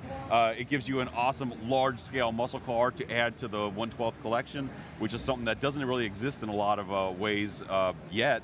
And this is your opportunity to create it and make it a reality here for the first time with Marvel. So it's one car, but it has 2 sets of wheels and 2 engines. So you can have it either in the Hellfire mode or you can have it in the street mode. It's got opening doors, the seats on the inside, the driver's seat and passenger seat are removable, adjustable. You can put a figure in the back seat even. Oh my We've got gosh. a working trunk to store all these extra accessories. But in addition to, this is kind of the core offering. We need 9,000 backers by October 31st to unlock everything you see here, but we have 2 additional tiered unlocks for, you know, higher backer levels. So at 10,000 backers, we will add to the offering here. Dwight, we have the Goblin Queen, first time 6-inch Marvel Legends figure. Yeah, we were able to do some really fun demonic characters for this HasLab, and we worked with our wonderful companies to figure out what the right characters were and to do rare costumes that we've never been able to deliver in any other way. So this is your opportunity to get Madeline, which looks awesome with some cool new parts, and a couple and the next tier up is Mephisto, our first time ever doing Mephisto. So. Devilishly handsome, if I can say, but I'm Cha. Both figures come with alternate hands, like most Marvel Legends, so you can kind of swap them out and give them different expressions. Awesome. Yeah, we got some hands, we got some skulls. You know, why not, right? This is a fun thing, and we do have one more tier that's yet to be revealed. So there is still one more character floating out there that, you know. Still got a couple of weeks left in the campaign. Yeah, so these figures, as Dwight said, these are going to be in the HasLab campaign only. We don't have any really plans to do them otherwise. This was the best place to do them, so let's celebrate our Happy Mephisto month. Happy October. Mephisto month. Try to get one to of my Mephisto. favorite months of all time. He will be unlocked at 12,000 backers. So yeah, that is the awesome HasLab offering. Again, go to HasbroPulse.com to check it out. We're going to be at, with you guys here in the Marvel booth for the whole con. Yeah. So come look at it. Awesome. Yeah. Okay, so we've talked a little bit about how to join HasLab, right? But what are the incentives for fans? Like, what else can they kind of expect from you guys down the line with HasLabs? Well, we take it kind of one HasLab at a time. This is our first vehicle, and we're just really focused on this right now, but kind of the sky's the limit, and we really love hearing from the fans on the type of items they want to see. And so, come chat with us too. If you're here, we'll be here. Hit us up with your opinions on what you guys want to see next, because we've already done a little bit of testing on about half dozen other concepts that could be the next one. But this is your opportunity to come talk to us directly. Let us know what you want to see. Let's get this one off the ground, and then let's move on to whatever the next amazing, crazy Marvel idea that pops into our heads. Absolutely. And you guys, you can kind of get the effect on screen, but I cannot tell you how exciting it is to see the flames sort of flicker. It feels very Halloween-y. I'm getting in the Spooktober vibe already. And in the spirit. But I just want to see this thing. And it move, actually baby. something you might not think, but with that, when we take the risers off, even with the flame effects on, it can still roll. Yeah, that's a very, very fun feature. You talk about the light up headrest too?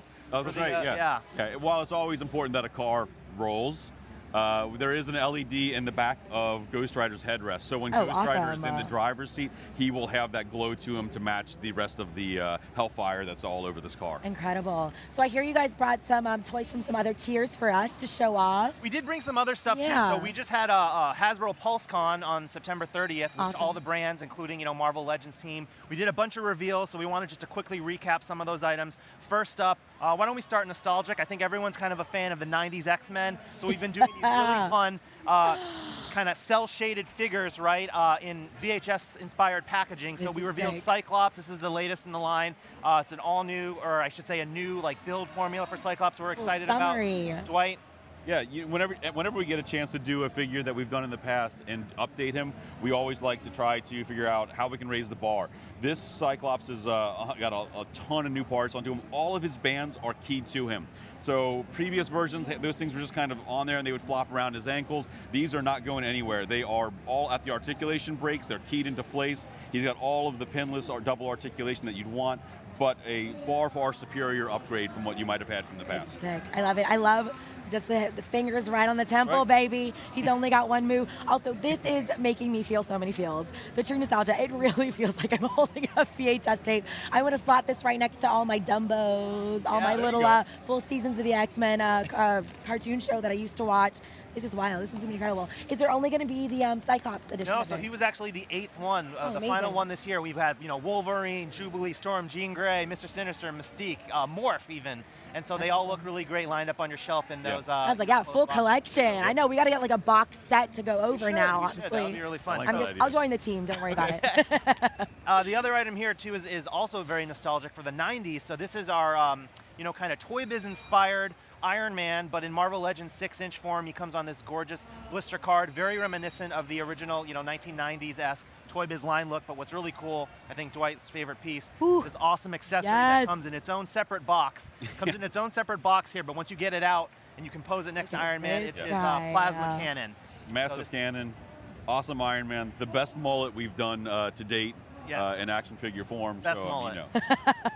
And then the last item, too, we wanted to talk about is this new kind of 3-pack. So I'll show you the package, and then we'll get to the figures here. But this is, a Daredevil-inspired 3-pack, battle in a box. You've got Daredevil and Elektra against their #1 nemesis, Bullseye. What's really cool about this Daredevil is it's on, like Cyclops, it's on a new build formula, right, Dwight? That's right.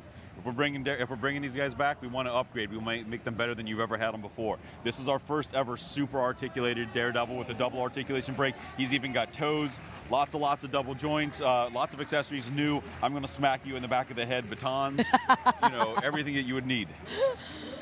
And he's got one of his Best gals as well. We have Elektra with some gorgeous Grecian hair. Look at that. That's a lot of volume. Got and a lot it. of You body. don't see the back of it, but I'm envious of this hair. My goodness. Quite epic. Once again, a new articulation system, upgraded double joints, and you got to have someone to punch, as we always say. So we have the Villainous Bullseye in his in a more updated deco. That I love was this. I in want to put him comics in his maybe little 10 years ago. box pose that he's got in here. So these 3 items, the VHS-inspired animated series Cyclops, the retro-carded Iron Man, and the Daredevil 3-pack, they were revealed at PulseCon. They're actually still available for pre-order now on the Hasbro Pulse. So yeah, those are kind of the PulseCon recaps. And then before we get out of here, wanted to, lean into Black Panther. Yes. A lot of Black Panther stuff going on here at New York Comic Con. Marvel Studios, Black Panther, Wakanda Forever, coming very, very soon. So let's get into November. it. And so, yeah, we saw a new trailer a couple of days ago. And so we wanted to just quickly talk about the Build-A-Figure wave that's on shelf now. So we've got our Build-A-Figure Atuma here. Who else is in the wave? We've got Namor. That new trailer had a lot of Namor action. It did. For that. Listen, it was for the ladies, let me tell you. Awesome. Lots of crunches. And then we've got some other, characters too returning. We've got a Koei here, and then we've got, a Nakia in her new look here. Nakia also comes with her additional helmet there. And so this wave is on shelf now. Fans are loving it. We love seeing that. And just kind of revealed recently is this deluxe style Ironheart with an unmasked likeness. So this is the Riri Williams Ironheart as we will see her. Great, yeah. I don't know if I can. Goodbye, baby. Love you. So she's got a lot of pieces, only some of which are shown here. She's got a helmet look, the unmasked helmet as well. Oh my God. So these are all available now. Go get them on the Hasbro Pulse and other retailers. But where we wanted to leave you with, guys, was a new character, which we saw at the very end of the trailer. I think there's a lot of internet speculation. We're not going to, get into any spoilers or anything. We're just going to show you the exact character you saw at the end of the trailer and let you know that this character will be coming to the Marvel Legends 6-inch line. So Dwight, show it off. But we're not saying anything about it, but just check it out, and it'll be available later this year. You can't watch see the us, trailer we're again. Lock it away. Here it is in figure form. So that wraps it up. Thank you for having us. Again, guys, go to the HasbroPulse.com to check out Robbie Reyes and the Engine of Vengeance. We need your support to help make this dream item a reality. A lot of thought went into it, and hopefully fans dig it as much as we do. Thank you guys so much, and make sure you stay tuned for even more Marvel content from New York Comic Con.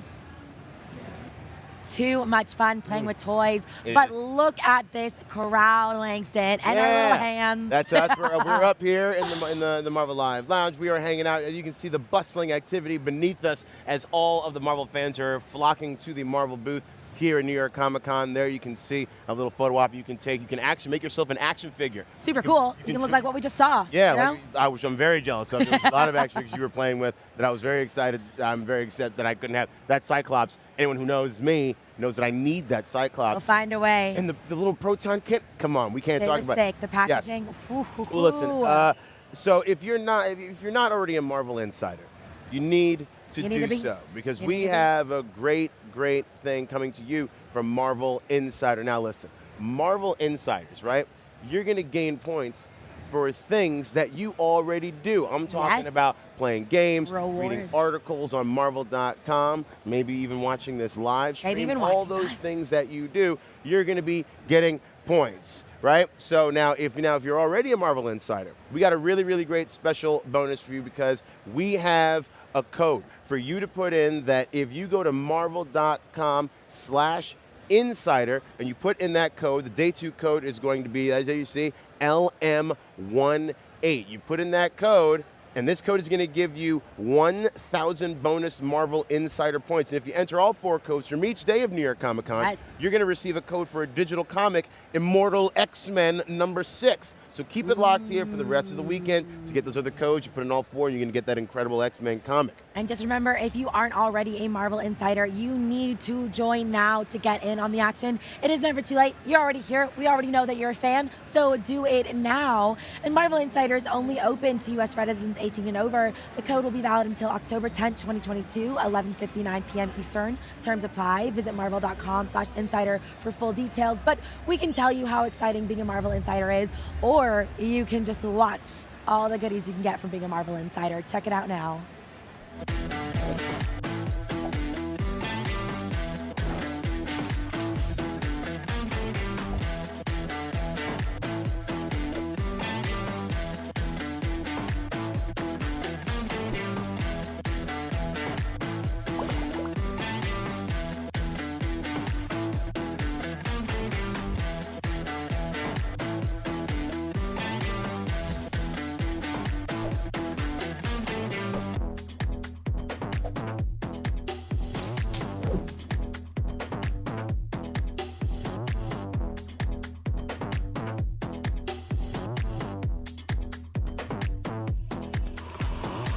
Are you a Marvel Insider? I am. I'm a Marvel and Insider. I shall continue to be. You need to be a Marvel Insider. Well, listen, it's good news, bad news time, folks. The bad news is that Ray and myself, we have to leave. We do. Our puppet Ray hands. and myself, Beta Ray, we have to go. I'm sorry. We have to leave. But the good news is you're going to be joined by the one and only, the one and only Angelique Roche and the one and only Ryan Panagos. The two and onlys? Yes, two we and love only. them. And so I'm always having a blast hanging out. It's been so great to experience New York Comic Con through your fresh eyes. I got to go look at the booth. Yes, I got some time, baby. I got to do that too. I actually got to go down and do a stage show with our friends at Madame Tussauds. So check out the stream for that. But keep watching this live stream to see all the cool things happening here at New York Comic Con 2022.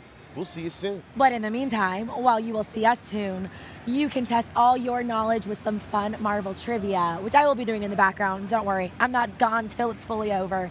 Check it out now.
Hello, Marvelites! Welcome back. I'm Ryan Panagos, aka Agent M. And I am Angelique Roche. And we are here in the Marvel Live Lounge presented by Target. I barely have had any time here. Yeah, I kind of missed it today. Yeah, but I got to spend a lot of time with you. We did. There has, because we're doing a lot of stuff on the live stage. And for those who've been following us at home, because you have been connecting with us on Marvel, at Marvel on like Twitter, Instagram. TikTok. I just joined TikTok. I don't understand it, but that's fine. He did do his first TikTok live. It's pretty impressive. But you can also, send us your thoughts. We've had a lot of announcements today. Yeah. Hashtag Marvel NYCC. That is You'll it. Go into a bucket that is social media. I think that's what happens. It goes into a bucket, and then Ryan, at the end of the day, actually goes through and just likes it all. And I'll put them through a shredder. All the comments. Nah, we read them all. We love them. We want to hear some fans. Give me something. Show me something cool. We want all the things. The board says check out some fans. I want to check out some fans. Oh, we're about to check out some fans because we have some awesome fans and some awesome photos of those fans that we're about to go see. Let's check it out.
I love some good cosplay. I hope you enjoyed all of those photos, all those fans.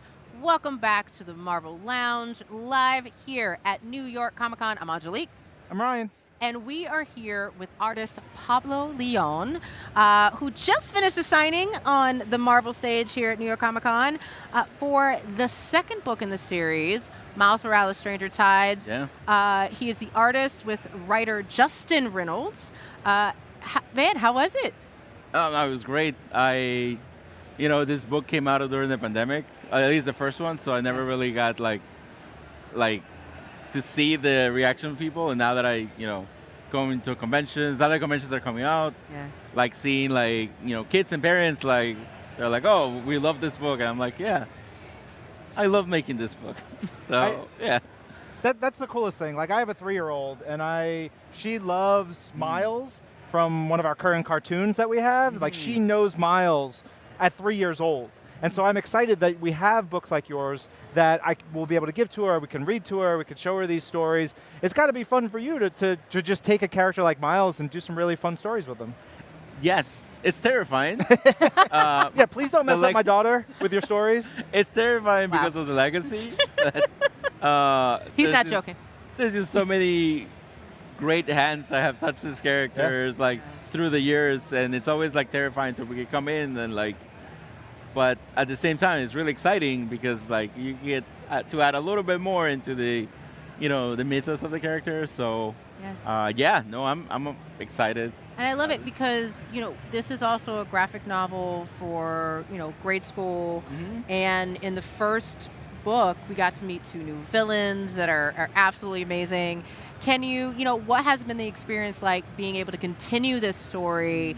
And do you feel like there's a difference in doing this for a graphic novel for grade school? Yeah, but I think it's a good difference, though. I feel that we don't get to do a lot of superhero stuff for kids, and there's always like a morally gray line with characters, especially with villains. And I thought Justin explored that really well with our 2 villains. Those were my favorite things to draw. Those were my favorite characters to draw during the first run. And on the second one as well. One of them specifically has a big role. I don't want to spoil it, so I'm going to stop. But no, it was good. It was good. Oh, we got some art up there, which is awesome. I'm glad we can share some of that. Some sad faces. You draw some sad, like I said, Pablo. Please don't hurt my daughter with your stories, my friend. The second book has one of the most amazing panels that I drew, and it's like Miles almost crying, and I was like, this is peak. I will never draw anything as good as this. And you've heard it right here. Pablo Leon has done his magnum opus. Ooh. Well, Miles Morales. I think you got plenty of roadway ahead of you. You said Agreed. Before we started talking, you hadn't been in the city in like 10 years.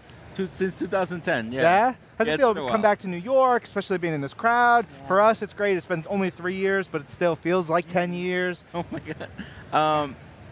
No, it's amazing. And it's funny because like I drew a whole Spider-Man book, and I never came to the city. And now that I'm here looking around, like, oh, there are no alleyways.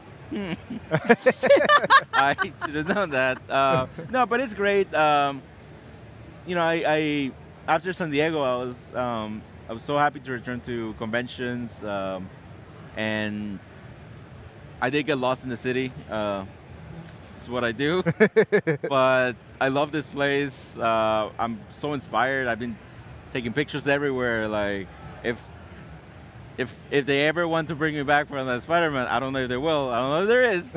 I will be happy, and I will be more prepared to be like, yeah, this is more accurate to the city. So. Well, speaking of your art, you've done so much work, but you don't really say that you're a traditional comic book artist. And being able to read the graphic novel has been incredible because your art really does stand out. What for you was different about your approach with these particular books? I approached it like a storybook. At least for this graphic novel, these graphic novels, I approached them from a point of that these are for kids, and so I need kids to be like entertained by them, and also like on their face kind of thing. So that's the way that I approached it, as like a storybook that's bright, colorful, but there's like a focus at the same time. So, and that was like my initial pitch, I would say, I guess, as for the art. It was the same thing, and they were like, "Yeah, just go for it." And I was like, "Are you sure?" And it was like, "Yeah." So it's not a traditional comic book in that sense, but I think for the audience that it's going for, it works. Yeah. It's going to be great. I can't wait to read it to my kid. Pablo, thank you so much for being here. Yeah, thanks a lot. Thank you for having me. Yeah.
they're giving us all their energy. We are here, Friday, New York Comic Con. We got some fun stuff ahead of you. You guys excited?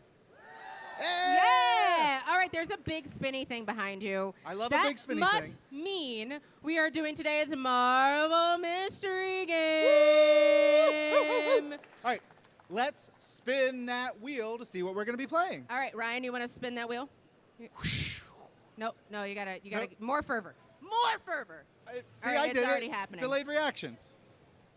It was so excited. Oh! Ooh, this one looks All right. like... That means we're doing the Cerebral Challenge. Ooh, The Cerebral Challenge is a test of valor, wit, and telepathy.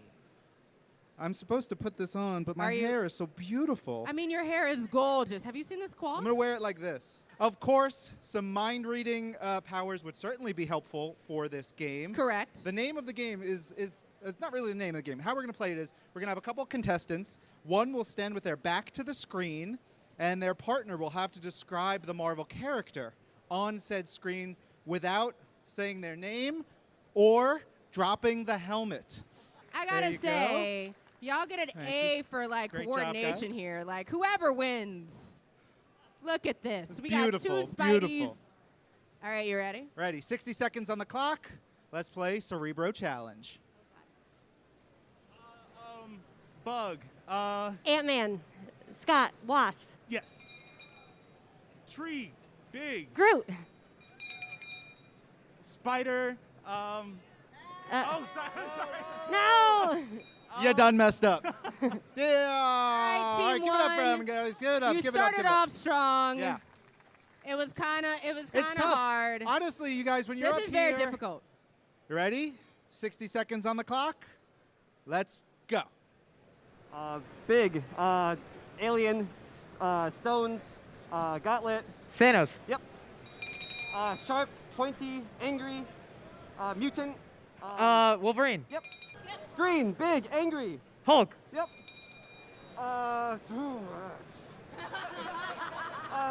Blue, sparkly. Nope. All right. give it up, give it Can up, we give give it up. another hand? Can you give another hand for our teams? That is not easy. Okay. We have winners. Team Spidey takes this one. Yay! Congratulations to Team Spidey. We have another round of Bring contestants. me new victims. You mean volunteers? Victims. Oh. All right, we're going to put 60 seconds on that clock. Remember, no proper words. Green. Horns. Loki? Yes. Yeah. Ooh. We recently watched the show, but didn't watch the second part of it. Iron Fist? No, one of the love interests. Oh, Agent Carter. No. Goldface. I don't know. Oh. Destiny. It's not your destiny. fate, it's your destiny. How many points was that? 2 points. I mean, it's not bad. All right. Thank you. 60 seconds up on the clock. All right, let's go. The girl version of you. Mighty Thor. Real big guy. He's got a bird in the middle of his chest. Batman? No. Did you just say Batman? Oh, man. The game's over, everybody. Thank you very much for playing. Thank you so much. Oh, yeah, no, we're done. No, We're done. No Batman on my stage. Wow. Guys. It doesn't. I Good think tries. Those are tough. Those are tough ones. Yeah, they Those were very Like, tough for everybody. They were. Ooh. I am going to guess, and this might be a long shot. You are our winners. Yay! You get a pair of gunners and a really great I hope action you're a figure. gamer, because they're But amazing. of course, you guys get stuff too. But everyone is a winner. Thank you so much for coming to the Marvel booth for the Marvel Mystery Game. We will have a Marvel Mystery Game every single day, so make sure you're coming back, but also coming back to the Marvel stage for incredible live shows. Check out our live stream. Make sure you're following the hashtag. But until we're back on this stage again, This is Marvel. your universe. Woo!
and he had no idea what had happened that day. Oh my God. Hey, oh, guys, welcome back to Marvel Live. We're here in the Marvel Live Lounge presented by Target. We've got a whole bunch of stuff coming on. I'm Ryan Panagos, a.k.a. Agent M. And I'm Angelique Roche, a.k.a. Angelique Roche. You got to work on a code name. I've got to get it. I got to get a code name. Yeah, we'll figure that out. But one thing we want to make sure y'all get is Marvel Insider Code. Yeah. You know, a lot of you have been watching. You're getting the codes. Look, I had a panel yesterday. Yeah. We gave a code out during the panel. It was gone in 3 minutes. It was wild. Wow. So, wow. Marvel Insider Day 2 code is LM18. Yes. Where do they go to find that? Go to put that in? marvel.com/insider. As you can see right there up on the screen. And man, I love Marvel Insider. When I first started with Marvel, that's the first thing I did. You know, screensavers, free comics, digital comics, experiences, all of the things for a Marvel nerd like us. I went to Insider right before the convention, and I have 294,000 points right now in my account. Show off. 294,000 points. Show off. I don't know what to do with them just yet, but I'll figure that out. What we want to do, though. Maybe they should tell us what you should do with them. Ooh, you should tell us what to do with my nearly 300,000 points in Marvel Insider by using hashtag MarvelNYCC. Our social team is out there. They're combing the sands like in Spaceballs with a giant comb. They're like, it's like a pick. Yeah, no, seriously, what I love is that when folks can't come to New York Comic Con, they do get a chance to join us online, and they get to use this hashtag MarvelNYCC because the people on the floor, we do it, all of our fans do it who are, seeing this amazing cosplay. They're going to the panels. So if you want to follow along, but also if you want to ask us questions. We'd love to give some answers. I may lie to you. I may make up some answers. I may know the answer to your question. Let us know. He still may not tell you the answer to your question. This is true. It's happened. We do a question of the week every week on This Week in Marvel, one of the podcasts that I host.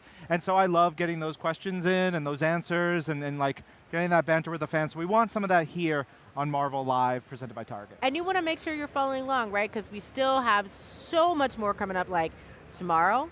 One of our favorite things, we got the Becoming Cosplay contest that's coming up. Yep. You want to follow this hashtag because all of the great stuff is happening, but there's still some announcements. Ooh, the Twin panel. Yeah, you know what? I wanted to talk about all the events, all the things that are going on. We had the This Week in Marvel panel that I did, which was actually a Captain America Cold War special event presented by This Week in Marvel. What was it again? Captain America Cold War. So we talk about the new upcoming crossover between our Captain America comics. You got Sam, you got Steve, two of them. I actually debuted a new video that we're doing just for the room. So one of those, come to a Comic-Con, you want something exclusive. We showed off exclusive art, which we posted. I posted that last night on my social media. We did this video about the history of Sam and Steve. One of my favorite bits, and it worked really well in the room. I was like, all right, at the end of the video, I want a sad Red Skull lamenting stuff, and then a shield comes from one side hits him in the head, shield comes from the other side, knocks him down. We're going to knock out Red Skull in any video I can do. Correct. Yes. Correct. Now, what you guys are seeing right now, there's going to be a really cool event on the stage right now. Yes. Very cool. Because one of the things we have here at the Marvel booth this year is we have an amazing setup from Tussaud, a Black Panther and a Loki. And so we're about to go over to the behind the scenes, the making of Marvel figures presented by Madame Tussaud right now on the Marvel Live stage. Check it out. The incredible spot. I've been there numerous times myself. Then you're going to want to stick around because, it is time. Ladies and gentlemen, welcome to the Marvel booth at New York Comic Con 2022.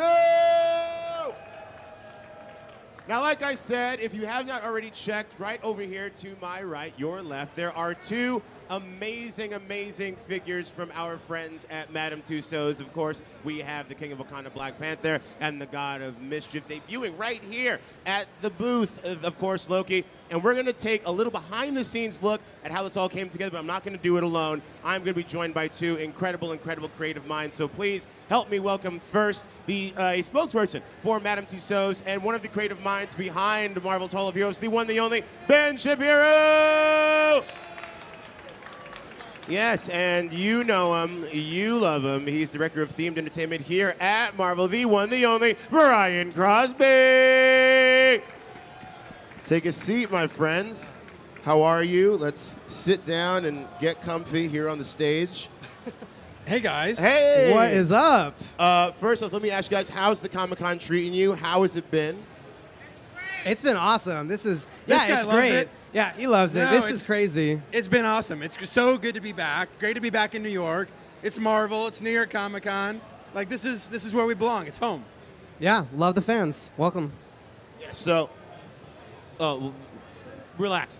First of all, before we get started, so anyone who knows, who has heard the name Madame Tussauds has wondered at some point, was there a real Madame Tussaud? So please, for anyone out there who still is on either side of that argument or that knowledge barrier, please educate us about the real Madame Tussaud. If she comes out from that door, Wouldn't that Madame be Tussaud! something? Oh my, yeah, she's right here. No, that'd be really crazy. Right. Madame Tussaud, that was a real person. Her real name was Marie Grossholtz.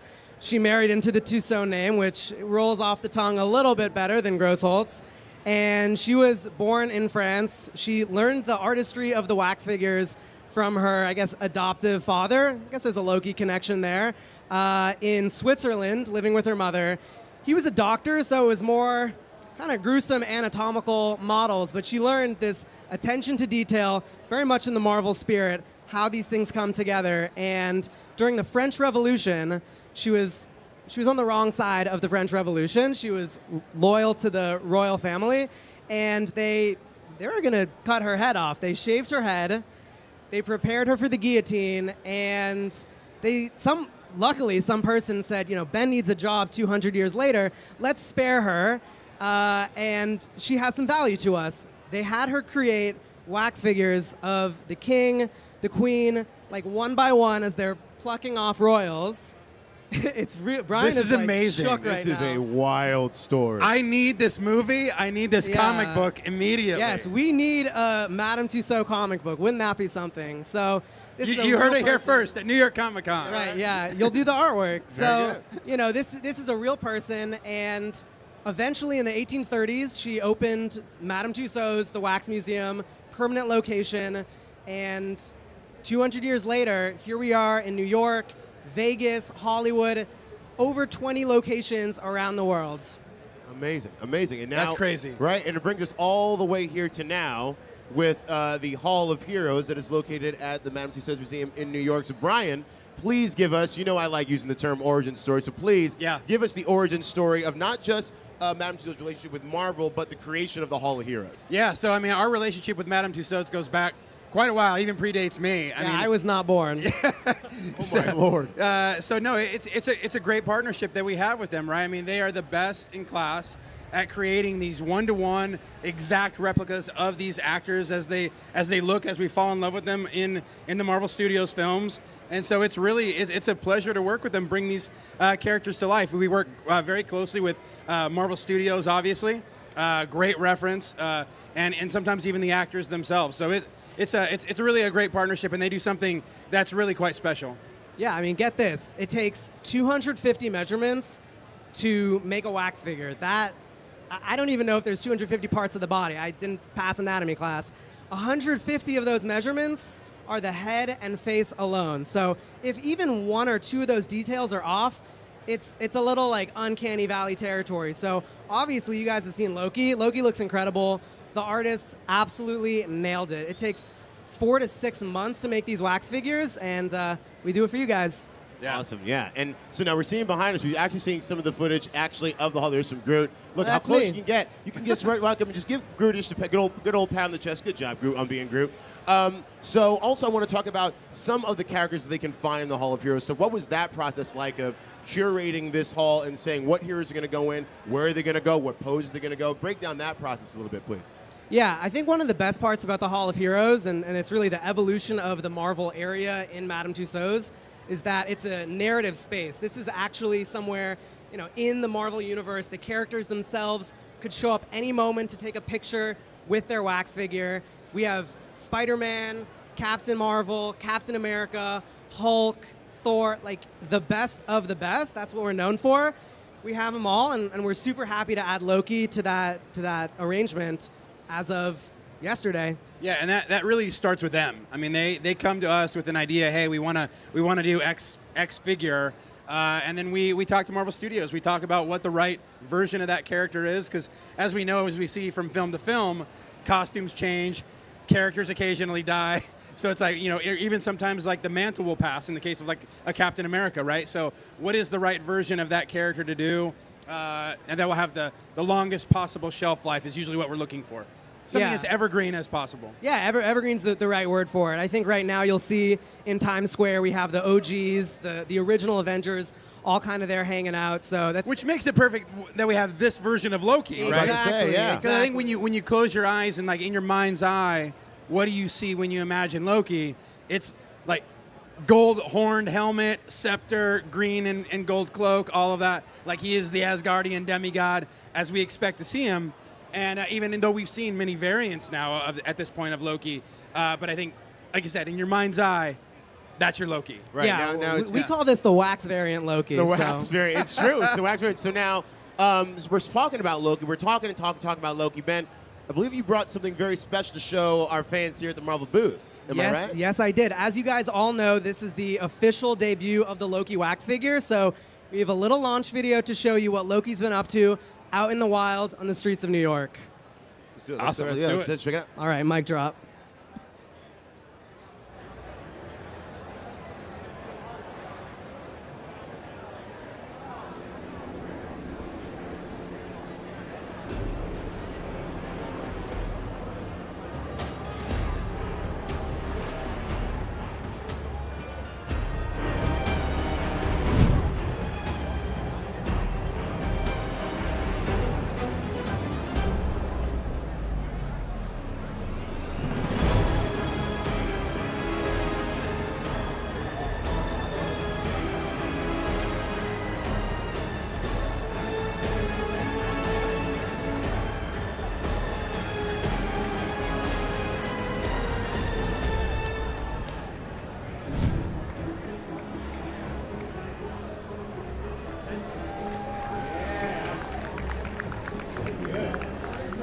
About that video I think is great. I love the extreme close-ups on Loki. I like that.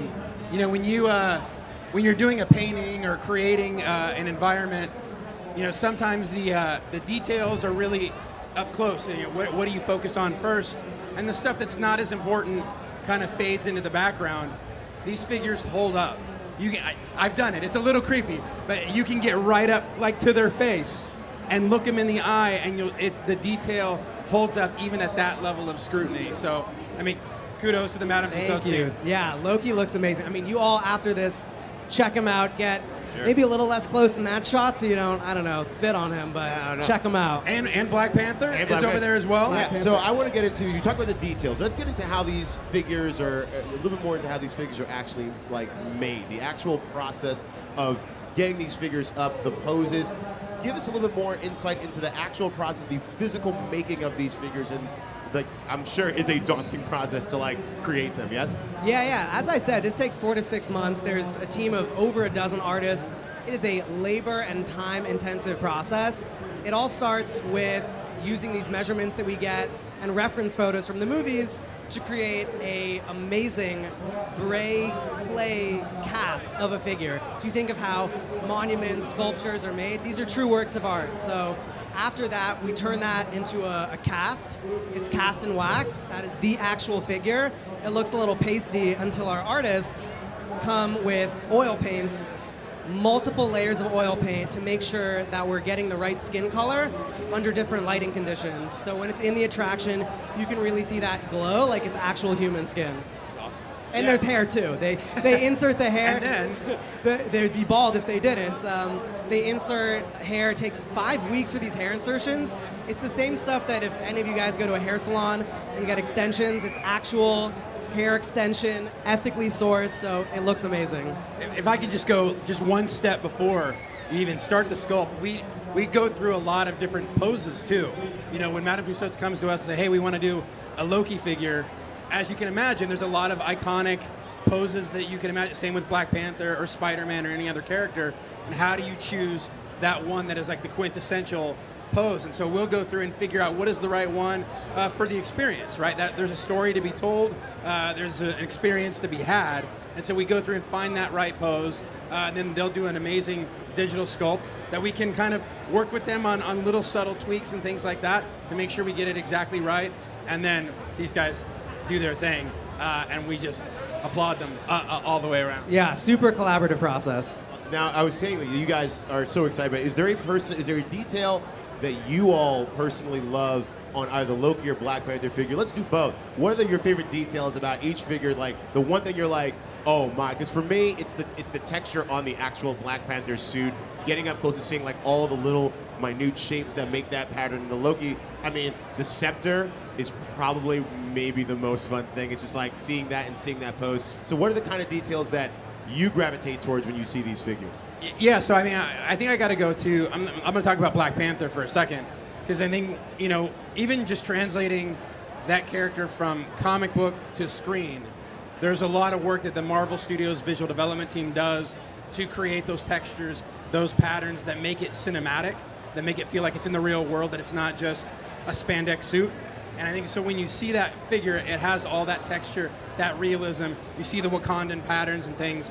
But then taking it one step further with Black Panther, which if you do the photo op over here, the docents that are over there are shining a black light on it. And so if you remember from the film, when Black Panther gets hit, it kind of has that vibranium absorption effect. And so when you shine the black light on the Black Panther figure, that purple highlight will happen on his suit. So I think that's kind of one of my favorite, in the true Marvel fashion, Easter eggs, if you will.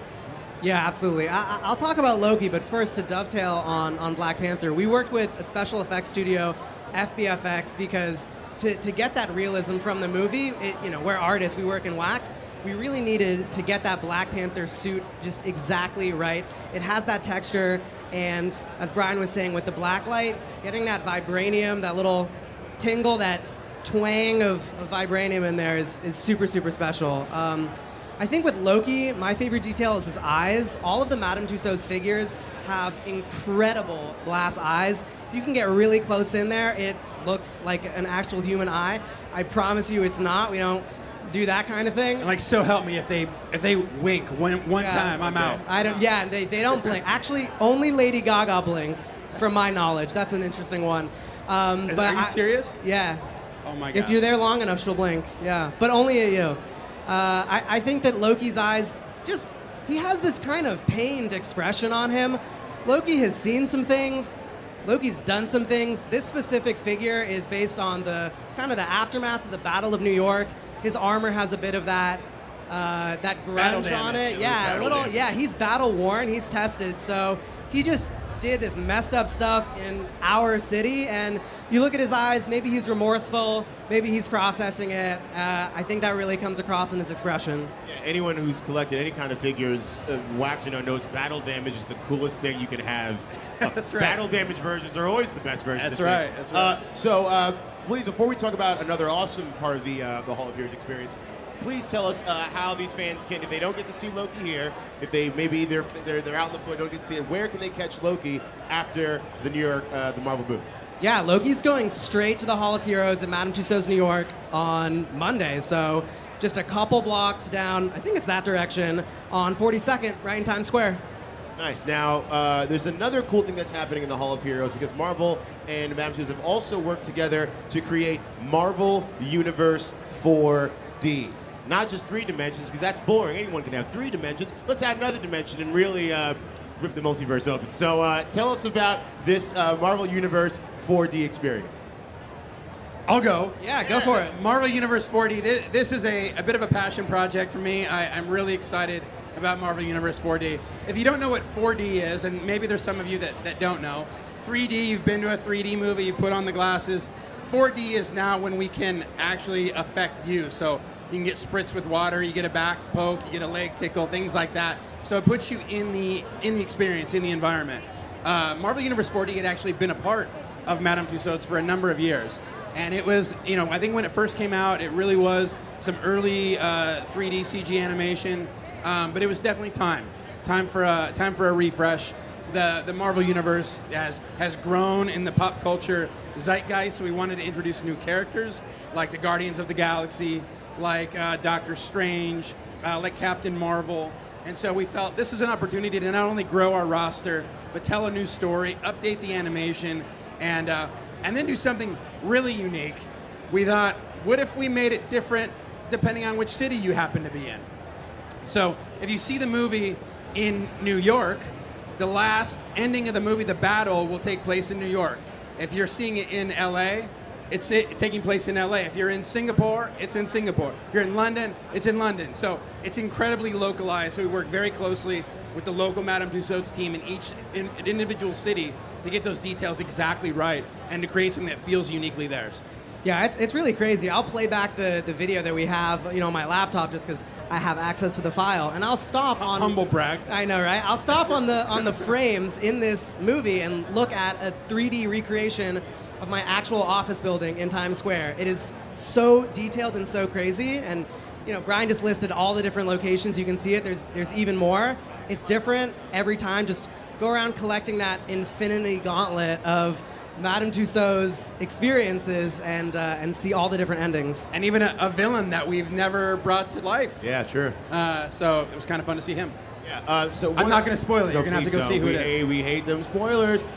So, I mean, with all the collaborations that Madame Tussauds has done and Marvel's done over the years, what makes this one so special? Because it is really an unprecedented way to interact with characters that you only see on screen in a very three-dimensional way, in a very, very, very close-up, very kind of intimate way, which is really cool. So what has that process been like? I mean, with all the different collaborations that Marvel and Madame Tussauds have done, what makes this one stand out in your mind when it comes to these characters? Yeah, I mean, this investment that Brian was talking about, this is a multi-million-dollar project that we at Madame Tussauds globally have been doing to create just the peak experience for fans like you. So for me, it goes back to those effects that Brian was mentioning.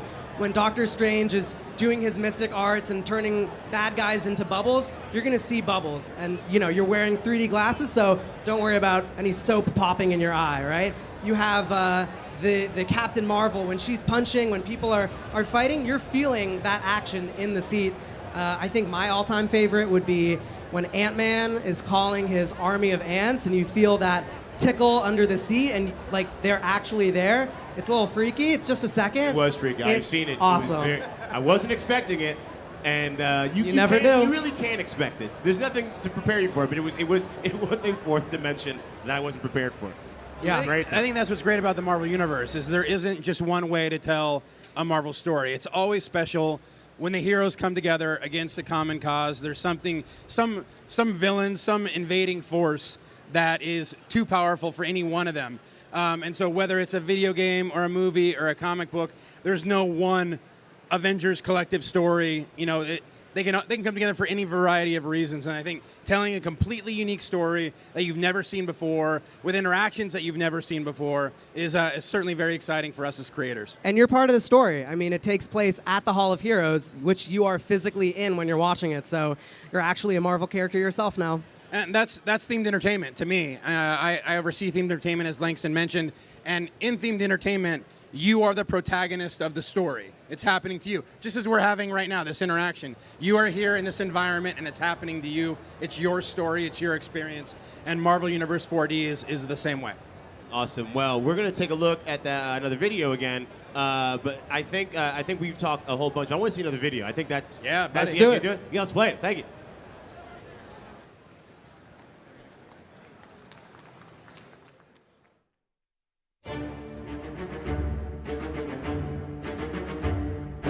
The new film is a full 4D movie experience. All your favorite characters, Black Panther, Ant-Man and the Wasp, Captain Marvel, and Rocket and Groot as well.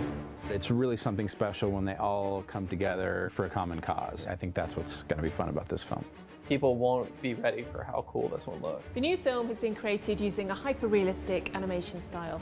They'll basically be coming off the screen and they'll be in the theater. The Dweller in the Darkness, who's like this giant squid monster thing, and we're like, oh, he can reach out in the audience and have like a fun tentacle effect. All these ideas around what would make for fun 4D effects. Marvel is pure escapism, diverse characters, and it's epic storytelling. There's something for everyone. I've been working closely with Marvel to make sure all of the details in the film are exactly as you'd expect. Motion capture to get realistic movements of the characters. Finding something that was going to come to life in a whole new way. Full of amazing special effects and an epic battle scene that takes place in a city in which you're watching it. Surprise. In your face. Action-packed. It doesn't really stop once it starts.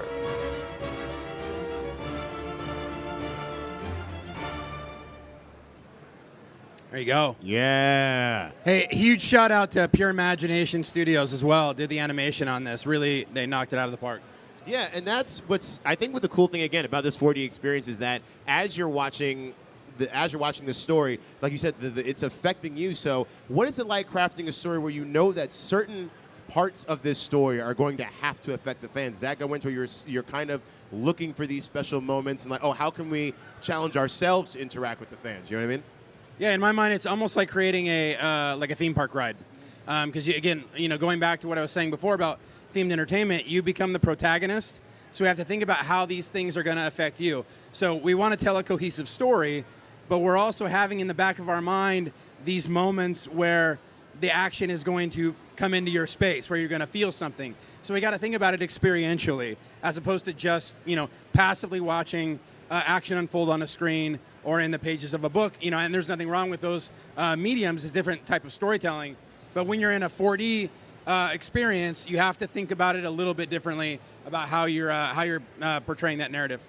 Yeah, I think it really all goes back to what is representative. You all know the comics, you all know the movies, so how can we create a new story that's never been told before with characters that you've seen in so many different mediums and so many different stories and just make it feel right, make it feel real. And by the way, in 9 minutes. So you got to keep it going, keep it snappy. Nice. And so we're talking about the Hall. Let's talk about the Hall of Heroes itself, the actual arc, because you said being the protagonist. So tell us a little bit about the ideas behind the set design of the Hall of Heroes. What elements maybe from the MC did you want to pull in? What original elements did you want to create for people to have that new experience? Yeah, absolutely. I think that, we talked about the Hall of Heroes being set in the Marvel Universe, where this is somewhere that you can actually meet that hero. They can come just like you can.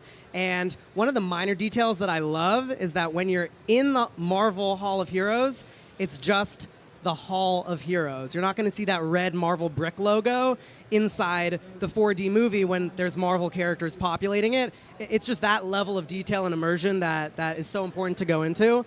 But for the physical space itself, there's one super cool brand new set piece that I can give you a behind-the-scenes look at. So Loki, in the Hall of Heroes, has just kind of appeared, and he's around the corner from his frequent foe, brother, Thor. So right when you turn the corner, you're Thor, you're trying to pick up that Mjolnir hammer. You can't pick it up because you guys are not Thor. You might be cool, but I don't know if you're exactly worthy. So you can't pick it up, but you can feel the power. You feel that lightning coursing through you. You turn the corner, and then boom, Loki has appeared. He's right in front of this incredible galaxy Tesseract portal that has opened. And so for the behind-the-scenes look, we worked to create what's called an infinity mirror. Who knows what an infinity mirror is? Okay, like 2 people. So one of them, I happen to know who that is. So let me tell you what an infinity mirror is. If you ever go to like a hair salon, right, and they're showing you the back of your head with a mirror, but you're looking at that mirror in the one in front of you, you are inside of an infinity mirror. So what we did is we built that, but you're looking at it from outside. So it creates this infinite depth. Is everyone taking notes? Yeah, take notes because there's going to be a test later. After I walk up to you on the floor and I go, tell you what an infinity mirror is. We have a model set. Detail. You can each build your own. It's going to be like, that's a collectible for sure. So, it has these crazy galaxy features in it, and it goes on forever. It's infinity, and it's so cool to see Loki there. It's as if he just popped out of the wall in front of you. And I don't know, maybe that's where the Tesseract went after Avengers. in one of the multiverses, the Wax least one, multiverse. yes. Yeah. You know what Ben's talking about? I mean, that pre-show before you get into Marvel Universe 4D is super important. Because I mentioned before, the film is 9 minutes long. But we may have you in the Hall of Heroes for an hour and a half. I don't know. You know, you're walking around, interacting with the figures, seeing all the displays and things like that. So that's the time where we can do a lot of really important storytelling to set up what the narrative is and where we're going. And then once you get into the film, it actually takes place in the beginning in the Hall of Heroes. So you see the Avengers coming to the Hall of Heroes just as you were just a few seconds ago. And so the invasion happens there. So again, it makes it very unique and personal to you. Awesome, yeah. And just to recap, like Loki is here. You can go take a picture of Loki and the King of Wakanda Black Panther right over there. But let's say, like, some folks miss it. Some folks are just joining us. They don't know where this Loki's going to end up after he hangs out with all of us here at New York Comic Con. So please, Ben, one more time, give us that roadmap of where our Marvel faithful can find the God of Mischief. Yeah, you can find Loki, God of Mischief, right at Madame Tussauds, New York, Times Square, 42nd Street. Super easy to get to from here. It's literally a couple blocks away. That's where Loki's going to be, but we have a Marvel presence in Hollywood and in Las Vegas. So depending on where you're from, even if you're from outside of the United States, if you're from the UK, Madame Tussauds in London also has a lot of these figures, and the 4D movie has a different ending, so you really have to check all of them out. Show floor closes at 7. Keep Comic-Con going, Right, yeah, right across the street. Get going. So one of the you talked about the other locations. So what is it also like curating these halls of heroes and getting these Marvel characters all around the world? What is that process like? Does it differ varying on where it is? Do you say these characters got to be in it all the time? We're saying, like, you know what? Let's take this opportunity to maybe like give this place this kind of like gold star of having that awesome character. Yeah, I think that, we try to keep all of our Madame Tussauds locations very locally relevant. So the figures in New York have that New York connection. You have Spider-Man and Captain America, who are New York natives. You have Loki, who tried to make himself a native and messed a lot of stuff up here. These all have that connection. We even, at the very entrance to the Hall of Heroes, have Stan Lee, the creator. It's like the best Stan cameo, in my opinion. He's there at a retro newsstand. It's so cool. He looks amazing, and he's a New York legend. So that's the New York location. You go to other Madame Tussauds. He's a global legend, if I may. A global legend, for sure. If I may. Universal. And all of our locations have different figures, so you really, once you've seen one of them, you haven't seen them all. You have to go to every Madame Tussauds. Let's keep cranking them out. Let's do more. Let's do more. I mean, Brian, who's next? I can't say that. I can't say that. I tried to trap him. You tried to bait me into announcing something. Is there a place? Is there an unilluminated corner of the planet where there is not a Madame Tussauds that you're like, oh man, I want to open one.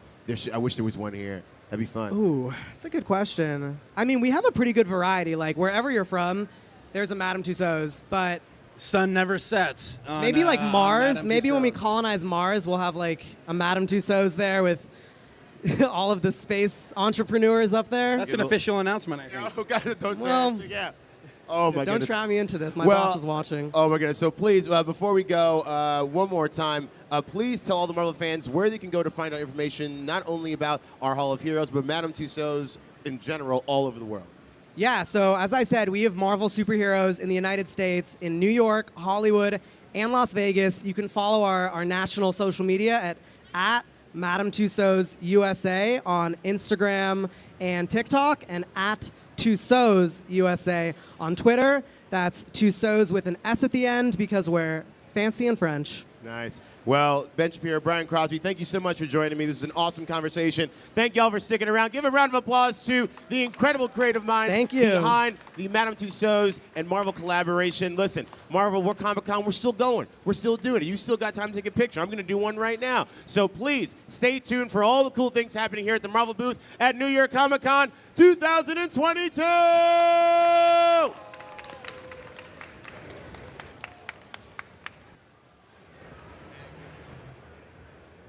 All right. Dope. Yeah, so cool. Love to see it. Everybody here, I went there this morning to see the Loki and the Black Panther. They're gorgeous. The detail is spectacular. To the point of like the 3 o'clock shadow, The beard work, the facial work, the expression, the costume, the cloak. It's just absolutely gorgeous. And there's so much work that went into it. Yeah, a lot of work. They get paid money for it. That's fine. I mean, they're doing yeah, okay. They do. Everybody's and happy. You know what? Because they're good at their job. They're very good at their jobs. It was cool to have that stage show, give everybody some perspective on that. And the 4D experience, like, can we just leave and go do the actual 4D experience We have now? some more work to do. I don't. But no, you All can't. right. I Fine. mean, I guess Larissa so. might stop you. Yeah, maybe. But it's so cool that they actually debuted this Loki here. I mean, where else would you want to do it? It's New York. The There's city's so Mischief. nice, they named it twice. Mischief and Mayhem. So the other thing we want to remind you again that you're out here giving these comments, these amazing things here on social. Check us out on Facebook, Twitter, YouTube, Instagram, TikTok, Twitch, at Marvel, and then they can you can use that hashtag at Marvel NYCC. Yeah, they're on these social streets. They're throwing down these hashtags. They're sending these comments. They're getting in there. They're doing all kinds of stuff. We actually do have comments. We do. Yeah, we do have some comments. He's not joking. Y'all have been out here in these social streets. Yes. We have leaving this comments. unassuming tablet that is not from any brand you've ever heard of. It has a It's Marvel, a Marvel logo on it. brand. It's a Marvel brand tablet. We do have some comments here. Over on YouTube, we see you, YouTube, talking about the cosplay photos that we had earlier. Nice. Saying those costumes look pretty darn good. They did. do. They looked pretty. They I do. was there. What favorite costumes as you were walking around a little bit so far? Oh, so I've seen a number of Scarlet Scarabs, and in particular, we were doing the Marvel Mystery Game this morning, and I looked out, and there in the audience was a Scarlet Scarab, and at first I didn't realize right next to Scarlet Scarab was Mr. Knight. Ooh. So I've really been liking that. What about you? Bishop. I saw a Bishop, just incredible. Giant blaster, the full dreads, the like armor. You know how much you love Bishop. Love Bishop. Give me sexy 90s boy in a mullet coming from the future to save the Hey. past. Oof. Hey, look, Love it. I'm not going to argue. Yeah. All right, over on Twitch, someone says, looks like everyone is having so much fun there. You know what? Not true. There's tears everywhere. Sir. Got people just crying, rolling. No, of course, everybody's having a blast. Everybody's having fun. It's good times. It's Comic-Con. I hear bells ringing. There's bells ringing. There's people out here, like, living their best life. What we need is 4D technology for this stream, because the smell of popcorn that we smell right now is so profound. Oh. It is in my brain. I It's want like you, buttery if you're watching and us, salty and amazing. go make some popcorn. Please. Watch some popcorn while you're with us, because then you will really feel like you are experiencing this. It's in my clothing right now. It's not a bad thing. No. Over on Twitch again, they say, my fave superhero is definitely Gambit. It's cool how he's different from most of the other X-Men. You have feelings about Gambit. Yeah, Gambit is trash. Is a great character. Gambit is a great character. Why are you always This are is who I on my am. Bayou boy like this? I know. don't understand. But you know what? Me and you differ on a couple different X-Men, so I'm going to let It's you fine. have your opinions. I think Gambit is a great character to read and all that stuff, but I think that I don't like him specifically. which I is mean, fine. you know, Gambit can be trash at times. That's why I love him. Yeah. One more comment we okay, got do it. in. Over on Twitter says, what Marvel merch have you gotten so far at New York Comic Con? You got that shirt. I actually haven't gotten a chance to get it to anything. I've been too busy, but maybe I'm going to get that It's Jeff t-shirt. But Jeff the Land Shark! we got great comments from you guys, but we want some proof of people having fun, as someone has said. So let's hear from some of the fans here at New York Comic Con.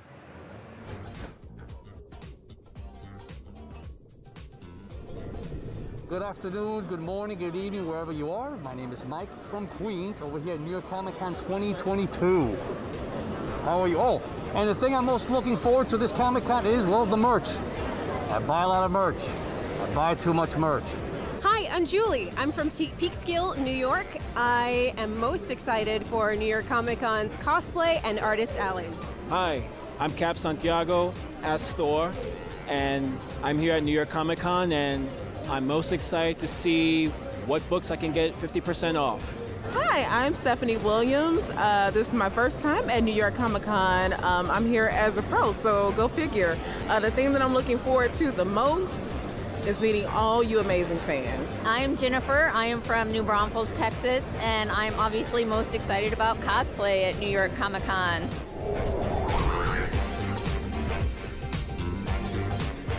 Hey y'all, I'm here with Marvel Comics writer Ram V. Ram, how you doing? Pleasure to be here. Yeah, all right. It's exciting. New York Comic Con, of course. We are in the middle of October, Yeah. the spookiest season in the world, and thankfully, you write some of our coolest, creepiest, weirdest, darkest, gnarliest, goriest comics. Why are you so broken inside? Why do you like writing such horror? To be honest, like I've always been fascinated with that sort of weird edge that just existential dread has. So it's not that I particularly write horror, it's just that everything I write eventually ends up being horrific. Hey, you do a great job with it. Big fan. I'll be honest with you. I grew up reading Amazing Spider-Man and like Carnage when he first came out, and like very vivid memories of getting those issues. But I've never been a huge Carnage guy. Right. But I'm reading what you guys, especially what you guys are doing right now on Carnage, and like the trips that it's taking, and like the divergences for Carnage and Cletus and all that stuff. That's got to be fun to take these characters who have now 30 years of history into some really new areas. Yeah, I mean, when I was first approached to write these books, frankly, like part of my question was like, really, me? Why? And I think part of that brief was I want you to do something that's not been done before. I want you to take it to a place where it's not been before.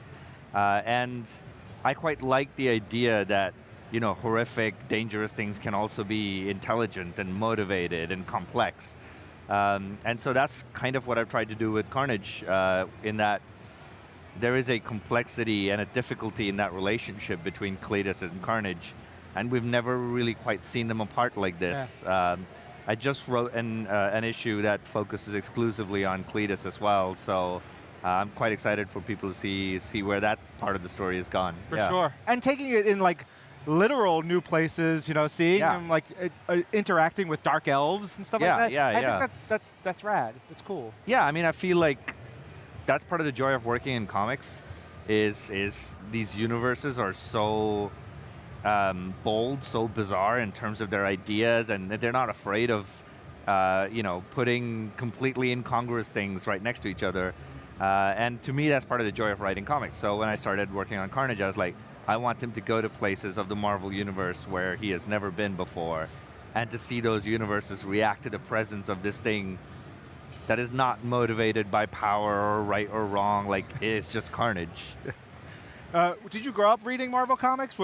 Or like when did you first to get an into extent, like I grew up in India, so I couldn't get the single issues there every month. But the Spider-Man animated show was kind of my gateway into Marvel, and you know, ever since then, like animation has certainly been a gateway for me. But also, you know, I had friends and relatives who would visit the States, and they'd bring back the collected editions and stuff. So I had read some Marvel comics when I was a kid. But really, my gateway back in was like in my late teens. A friend of mine gifted me a comic that was, you know, more mature work, and I really got into Neil Gaiman stuff. So Eternals, 1604, all of that stuff. So yeah, that's kind of what brought me back in, if you will. I mean, it's good. That it's good material to get brought back in. And you mentioned the Spider-Man animated series, and you're also writing Venom. One of my favorite shots, I have like this animated GIF that I always like pulling out, is Venom driving a truck from that animated series, and he like looks at the camera and he honks the horn. Please, please, can we get a scene like that in Venom? Done. Yes, nailed it. Job's over. Got it. Done. Now when you know when it comes out in an issue, you know why. I'm really digging Venom, and I like you're working with Al Ewing and Brian friggin' Hitch, who's amazing. There's I think the issue comes out soon. It's not out yet, but there's this like 2-page spread where we have Dylan Brock in this cool location. I'm like reading this issue. I'm like, this is gnarly. It's super cool. You got both the horror, but like just the weird, which I really like. Yeah. I mean, I know the issue that you're talking about. I'm actually really proud of those issues because I think that arc is called Venom World. Yeah. And it's the first time Dylan's inside the mind of Venom, because usually it's the symbiote occupying a human body. This time we've got the human being occupying a symbiote body. Yeah. And see what it's like inside the mind of a creature like Venom. Yeah. So yeah, constructing that world was pretty great. And then just to have that art sort of be taken up by Brian, who is part of the vocabulary of modern day superhero comics. So someone that sort of pivotal, just drawing that, it's amazing to get those pages back myself. Yeah. Yeah. Pretty real cool. Of course, I'm sure big stuff coming for Venom and Carnage. One last tease before we let you go. Yeah, I mean, the biggest question I keep getting asked is, are these two books going to collide? And boy, are they going to collide.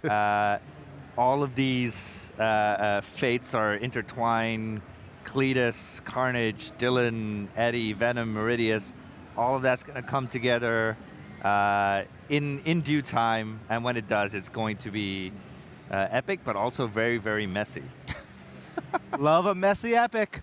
Thank you, Ram. Pleasure. Thank you for having me.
welcome back to Marvel Live. Here we are. You are looking at the Marvel booth here at New York Comic-Con 2022. You see our hands waving right now. Hello.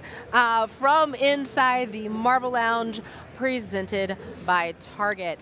Man, it's been a day.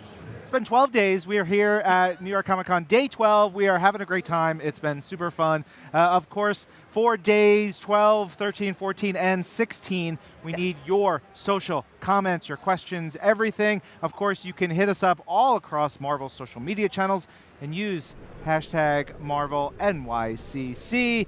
You can find us on Facebook, Twitter, YouTube, Instagram, Twitch, I don't know. TikTok. Oh, yeah, the TikTok. All that stuff. Hashtag MarvelNYCC. And, of course, marvel.com/NYCC. Yeah. Where you can do all the things. Give us your pictures, your comments, what you've loved. Yeah. What have you loved today so far? I mean, we had our Spider-Man Beyond Amazing cosplay. Yeah, I caught the today. tail end of that. I got to see some of the great cosplayers. Man, it's so amazing seeing how much folks relate to Spider-Man, right? Whether it's Peter Parker or Miles Morales, or if it's even the villains, right? I saw a Goblin in there. There is a one Green Goblin that literally, like, he had strings and like his legs were the clouds. Love like to he was see flying. It's really, really great. But you know what I also love is that we have 2 more full days of Comic-Con to come, and man, I can't wait to see what folks have got coming up. What have you loved? Because you've been busy. Yeah, super busy. Went by the Marvel Snap booth this morning, which was great. I finally got to meet Ben Brode, who is sort of like the main designer for Marvel Snap. And I immediately, I said this on the video, but I immediately said to him, I was like, so you're the one I have to blame for all the time I've spent playing this game. And then we just became like best friends. We're like, you know, dancing, yelling, and cursing, and having a good time. I love Marvel Snap. So seeing what they're doing and like talking to them and how excited they are to get this in people's hands is great. I miss talking to people in these environments, you know, whether it's fans or people who are making cool stuff. So it's been super cool to have that. I like seeing people, like there's a friend of mine, Lonzo, who I see at every New York Comic Con. Yes! You know Zoe, right? Yes! I love him. Sweetest dude in the world.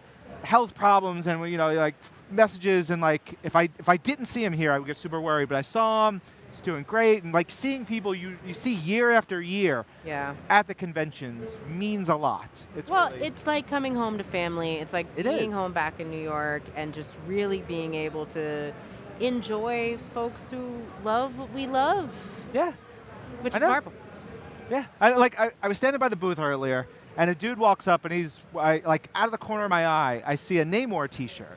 And like I was like, dude, where'd you get that Namor shirt? And he turns around, and it's Namor, like really cool art from Marvel Studios' Black Panther, Wakanda Forever. And I'm a big Namor guy, so yeah, you are. And then it was immediately like, I went to Hot Topic and I got it here and all this cool stuff, and like how important that is to him and his family, and like the representation that means, and like getting those reactions here in person is awesome. And it's so cool because even starting young, right?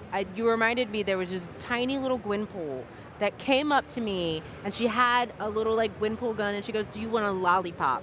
Because cosplaying is how we express what we love. And you know what? Speaking of cosplay, we actually have a cosplay package. Let's go to it. Let's check it out.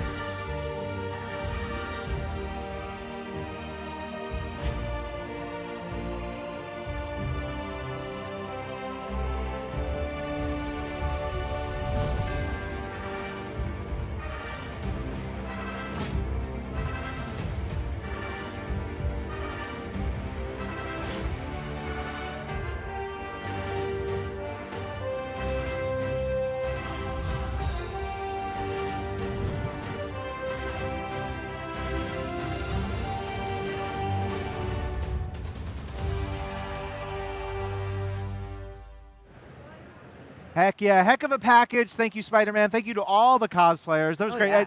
And our team who shot that, just shouting them out. That looked beautiful. It was great. Gorgeous. I love the way that looked. Some great cosplayers there. And editors, yes. I hear them in there, and I'm like, and the editors. Yes. Shout out correct. to everybody who's working. Because they're Everybody's working their magicians. butts off. They're making that happen Yeah. extremely quickly. Like Very quick. literally, the turnaround time here is. Yeah. We've been talking about Moon Knight cosplayers. There was Moon Knight in that video that Oh, we just yeah. saw. Like, what a world in which we have an abundance Abundance. of Moon Knight cosplayers. And it's Moon Knight, it's Mr. Knight, it's Scarlet Scarab, and like folks have really, and, you know, I've seen a lot of She-Hulk attorneys at law. Like it's just been really amazing to see how, you know, folks relate to these characters, how they find themselves in these comics and the shows and the movies. And Yeah. There was a family who came by the booth yesterday, and it was a dad or a guardian who had he was a Wolverine and like a jacket, and it was like an easy-ish cosplay to do. Yeah. And then like probably like a 12-year-old girl who was in full Kamala that like she's like, I made this, and it was the cutest thing, and I was like, her Ms. Marvel was just amazing, and like you could tell how much it meant to her to be here in that costume, and then to get recognized at the Marvel booth. When I was just like, you look amazing. It's so fun. I love it. The other thing I love, Yeah. Marvel Insider. Ooh. I do love Marvel Insider, and so let's find out a little bit more about Marvel Insider and why you should be one.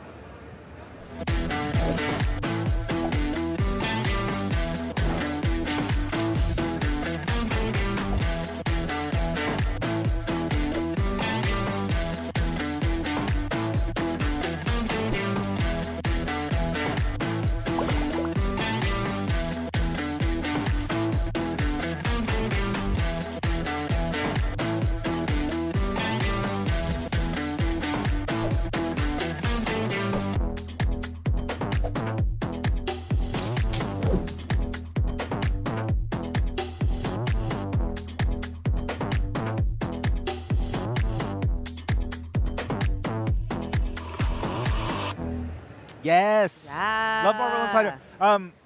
Got lots of codes. We've been doing those codes. We'll make sure to get you the code in a second. On one of my shows, This Week in Marvel podcast, every month now, we're putting a Marvel Insider code in the podcast episode so you can get some points just for listening to a podcast. I love it. I Easy love peasy. it. For those who aren't already, or whether you want to go log on, you make sure you go in, you become a Marvel Insider. We have our code for today, which is LM18. And you can go to marvel.com/ Insider. That is it. Yeah. You did Use it. those codes for all kinds of stuff, as you saw in the video, or if you go to the website, you'll see lots of rewards, lots of things you can do. Just keep piling them on. Yeah, Keep I piling mean, them. I am a big, huge fan of the digital comics. It always makes me like really, because sometimes it's like, oh, I never thought to check out this comic. Let me go dig in and check this out, because we see a lot of floppies and a lot of comics come our way, Ryan. Yeah. Comics. They're pretty great. You should read some. They're great. What else is going on? Everybody's writing furiously. We're getting close to the end of the day, you guys, here for us on the stream, but that doesn't mean we're done for New York Comic Con. No, we have 2 more days. Yes. Tomorrow's the weekend. The freaking weekend, everybody. Oh, man. It's Saturday. It's Sunday. We've got Marvel Becoming Cosplay Contest. We've got a lot more live shows. We got more mystery games. Oh, yeah. More trivia, more giveaways, So many more giveaways. interviews. Like, so much more. Yeah, it's a lot of fun. I'm looking forward to it. I'm hoping I'll be able to bring my daughter tomorrow and Sunday. She can be here for her first comic convention, which is going to be super cool. She is going to be dressed up as Ghost Spider. All things working out well. We'll see. Look, I love the fact that you and your partner have been working furiously to get this I cosplay. have done nothing to make this costume a reality. Shout out to the amazing partner to this man Yes. who has been doing She's doing all the work. I'm just, so much work to make sure that sweet, sweet, sweet child Yeah. is going to look so It's amazing. good. And we're looking forward to seeing more kids, more cosplayers, more fans, more folks. I've got a panel still to do today. Oh my God, I I've have got- 2 more panels. We got so work much to stuff do, to do. y'all. it's great. You can follow us, of course, as you see right there. We want to, of course, who we got to thank? We got to thank Target. Honestly, I want to shout out to Target for making sure that we're coming to you live from New York Comic Con. And all of this amazing merch. I mean, obviously, you see this adorable Bullseye. Also, and I gotta say, Bullseye made a little special appearance today for us. Today during our trivia. Yeah. So, thank you so much to Target for bringing this to you, and we'll be bringing you so much more. We're live again tomorrow at 2 p.m. Eastern, so make sure you're tuning back in. Yeah. Larissa, anything else we got to do? No? We're good? Hey, the boss lady says that's we're good. it. That's a wrap for today here at New York Comic Con. I'm Ryan. I'm Angelique. This is Marvel. Your universe.